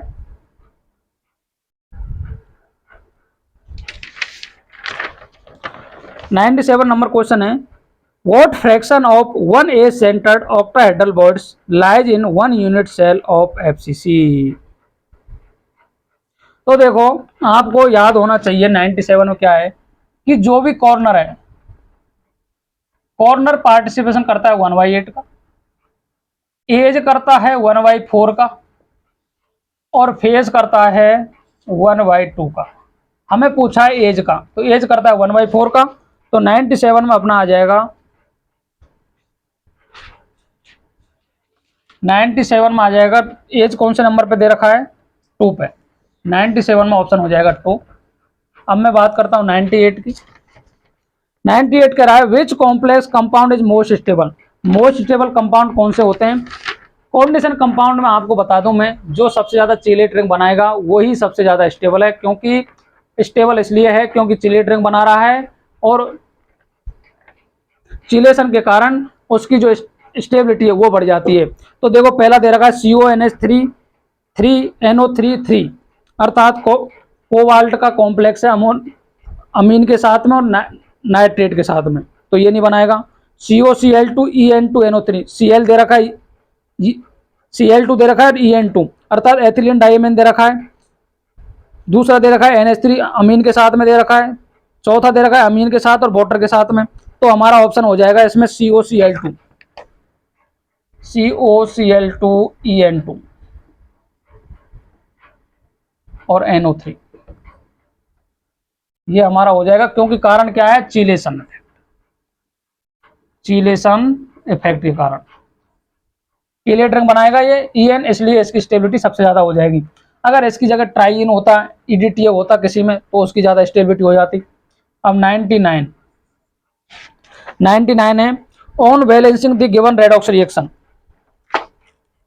99 है कि आपको कोई भी रिएक्शन दे रखी है उसको बैलेंस करना है, रेडॉक्स का क्वेश्चन है। तो देखो दे रखा है ए, क्वेश्चन है 99 Cr2O7 2 minus plus B SO3 2 minus plus CH plus in convert, ये एक्वस है, ये भी एक्वस है। उसके बाद में दे रखा है 2ACr+3 B SO4 2 minus plus C/2H2O। अब देखो ये क्वेश्चन दे रखा है कि इसमें जो कोफिशिएंट है Cr2O7 का है, SO3 का है और H प्लस का है, इनके कोफिशिएंट याद करने हैं हमें। कोफिशिएंट में क्या करेंगे? Cr2O7 SO3 2 minus CH plus 2CH Cr3 plus BSO4 2 minus C/2H2O याद करना है। तो सबसे पहले क्या करेंगे, इसकी जो मैं ट्रिक बताऊं आपको, ट्रिक है कि जो चार्ज दे रखा है स्पीशीज पर, चार्ज को जो भी मॉलिक्यूल दे रखा है उसके कोफिशिएंट से मल्टीप्लाई कर दो, कोफिशिएंट से मल्टीप्लाई कर दो, ठीक है। अब मैं इसके ऑप्शन से इसको करूंगा। ए ऑप्शन दे रखा है अपने को 3 8 और 1, ठीक है। अब ए का देखो आप, ए का मान अगर मैं 3 रखता हूं यहां, तो 3 into -2 plus 8 into -2 plus 1 into 1 equal to 2 into 3 into 3 plus 3 है, प्लस बी का मान मैं रखता हूं इसमें 8 इंटू -2। सी का मतलब कोई चार्ज नहीं है, कोई चार्ज स्पीशीज नहीं, तो नहीं लिखेंगे, ठीक है। 3 दूनी -6 प्लस 8 दूनी -16 प्लस 1 इक्वल टू 3 9 9 दूनी 18 -16। तो इधर बच रहा है ये 2, इधर बच रहा है 22 -21।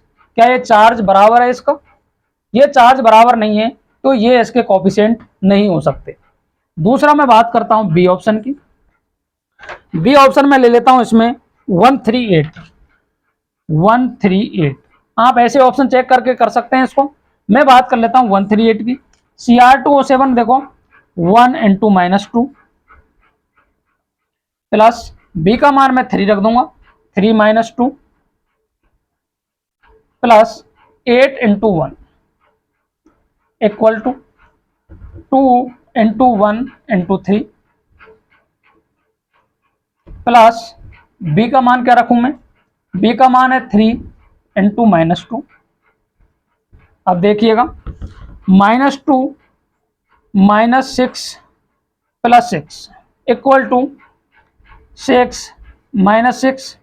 अब देखो 2 और 6 -8 +8 इक्वल टू, इधर 0 आ रहा है, इधर भी 0 आ रहा है, 0 बराबर 0, अर्थात ये बैलेंसिंग रिएक्शन है। तो अब मैं क्या कर सकता हूं कि Cr2 की जगह देखो, Cr2 जो A का मान है वो तो लिख दूं मैं 1, B का मान लिख देता हूं मैं 3 और C का मान लिख देता हूं 8।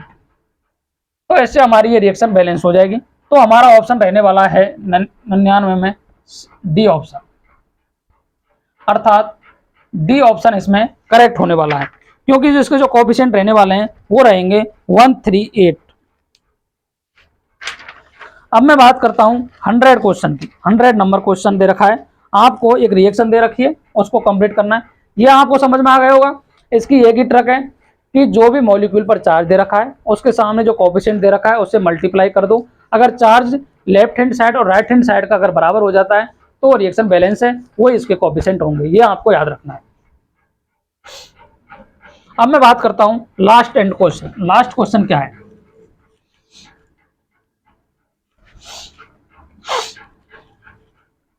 हंड्रेड क्वेश्चन 100 क्वेश्चन है। देखो 100 नंबर का क्वेश्चन जो दे रखा है वो है CH3CHO की रिएक्शन कराइए LiAlH4, दूसरा है H3O से, इससे बना है A, इसकी रिएक्शन कराइए H2O से, H2SO4 से प्लस हीट करा दिया है, इससे बन गया है B। फिर रिएक्शन करा दी इसकी HBr से, बना दिया है C। फिर इसकी जो रिएक्शन है वो करा दी है ब्रोमोबेंजीन, इससे करा दी है ब्रोमोबेंजीन से, और Na ले लिया है इसमें, Na ड्राई ईथर के साथ में, और इसका ऑप्शन दे दिया डी। अब आपको पहचानना है, इसमें क्या पहचानना है कि डी कौन सा प्रोडक्ट बनने वाला है। तो देखो सबसे पहले एसिटाल्डिहाइड की रिएक्शन कराइए अपने LiLH4 H3O के साथ में कराइए, फिर H2SO4 के साथ में करा दिए, फिर HBr की प्रेजेंस में कराइए, फिर ब्रोमोबेंजीन से करा दिए और Na ड्राई ईथर से। अब मेरे को इस क्वेश्चन को देख के समझ में आ रहा है कि जो ब्रोमोबेंजीन और Na ड्राई ईथर, ये हमारी जो रिएक्शन है वो रहने वाली है फिटिक। ये फिटिक रिएक्शन है, लेकिन इससे जो आ रहा है एलिफेटिक, कोई भी कंपाउंड निकल के आएगा। एलिफेटिक और एरोमेटिक की अगर रिएक्शन होती है तो होती है वोल्टेज फिटिक रिएक्शन। तो हमें जो प्रोडक्ट बनने वाला है वो प्रोडक्ट तो बनेगा अपना वोल्टेज फिटिक का, लेकिन हमारा ए को पहचानना है, इसमें बी को पहचानना है, सी को पहचानना है, डी को पहचानना है। तो हम इस रिएक्शन की बात करते हैं। तो देखो LiLH4 क्या करेगा, इसको रिडक्शन कर देगा इसका, तो CH3 CH2OH में बदल देगा। CH2OH जैसे ही H2SO4 से रिएक्शन करता है तो इसका हो जाता है डिहाइड्रेशन। डिहाइड्रेशन को मैं ऐसे समझा देता हूँ, H यहाँ से ले लूँ, H और OH यहाँ से निकल जाएंगे भैया। उसके बाद में आपको बन जाएगी एथीन। एथीन बनने के बाद में क्या होगा, एथीन बन गई, उसके बाद में इस पर एडिशन होगा HBr का, HBr का एडिशन होगा तो CH3 CH2Br बन गया। CH2Br बनने के बाद में इस पर जो रिएक्शन है वो देखो ड्राई ईथर और Na की प्रेजेंस में हो रही है। तो देखो अब CH3Br, इसको मैं यहां लिखता हूं, देखो CH3 CH2Br plus 2Na plus bromobenzene को हम ब्रोमीन और ऐसे लिख सकते हैं। इस रिएक्शन का नाम है वोल्टेज फिटिक रिएक्शन। यहां से Br निकल जाएगा तो हमें इसमें जो प्रोडक्ट मिलने वाला है वो मिलेगा ये CH2CH3, अर्थात ऐसा ऑप्शन हमारा दे रखा है फोर्थ ऑप्शन। 100 में आ गया फोर्थ। तो देखो सबसे पहले क्या हुआ, एसिटाल्डिहाइड का LiLH4 की रिएक्शन कराई तो उसका रिडक्शन कर दिया, एल्कोहल में चेंज कर दिया उसको। एल्कोहल में चेंज करने के बाद में H2SO4 और हीट दे रखा है। H2SO4 का काम है डिहाइड्रेशन, तो इसमें से एक में से OH निकल जाएगा, एक में से H निकल जाएगा, एथीन बन गया। एथीन पर एडिशन करा दिया HBr का, HBr का रिएक्शन करा दिया हमने मार्कोनिकोव से। अब एथीन में दोनों पोजीशन सेम है, कहीं भी H जोड़ दो कहीं भी R जोड़ दो, तो HBr जोड़ दिया। HBr के बाद में आपको दे रखा है ब्रोमोबेंजीन, Na और ईथर दे रखा है। ऐसी रिएक्शन हमारे फिटिक और वोल्टेज फिटिक में दिखाई देती है हमें। लेकिन हमें क्या दे रखा है, एक तो एलिफेटिक कंपाउंड आ रहा है, एक आ रहा है एरोमेटिक, तो ये रिएक्शन हो गई वोल्टेज फिटिक। तो हमारा जो प्रोडक्ट बनने वाला है वो बनेगा PHCH2CH3। ऐसा ऑप्शन हमारा दे रखा है 4 में। तो आज मैंने आपको क्वेश्चन नंबर 50 से 100 के बीच के मध्य जो भी नीट 2023 में जो भी क्वेश्चन आए हैं उनका सारे का सॉल्यूशन मैंने बता दिया आपको विद डिटेल। और जिनका पेपर बढ़िया हुआ है उनके लिए बेस्ट ऑफ लक, जिनका नहीं हुआ है वो आगे तैयारी करें बढ़िया तरीके से। केमिस्ट्री अपने लेवल की नहीं थी, नॉर्मल क्वेश्चन थे, NCERT बेस्ड थे। अगर आपने सोच समझ के पेपर को अच्छी तरीके से पढ़ा है तो केमिस्ट्री में ये पेपर 180 के करीब, 200 का हो रहा है लेकिन 180 के करीब था।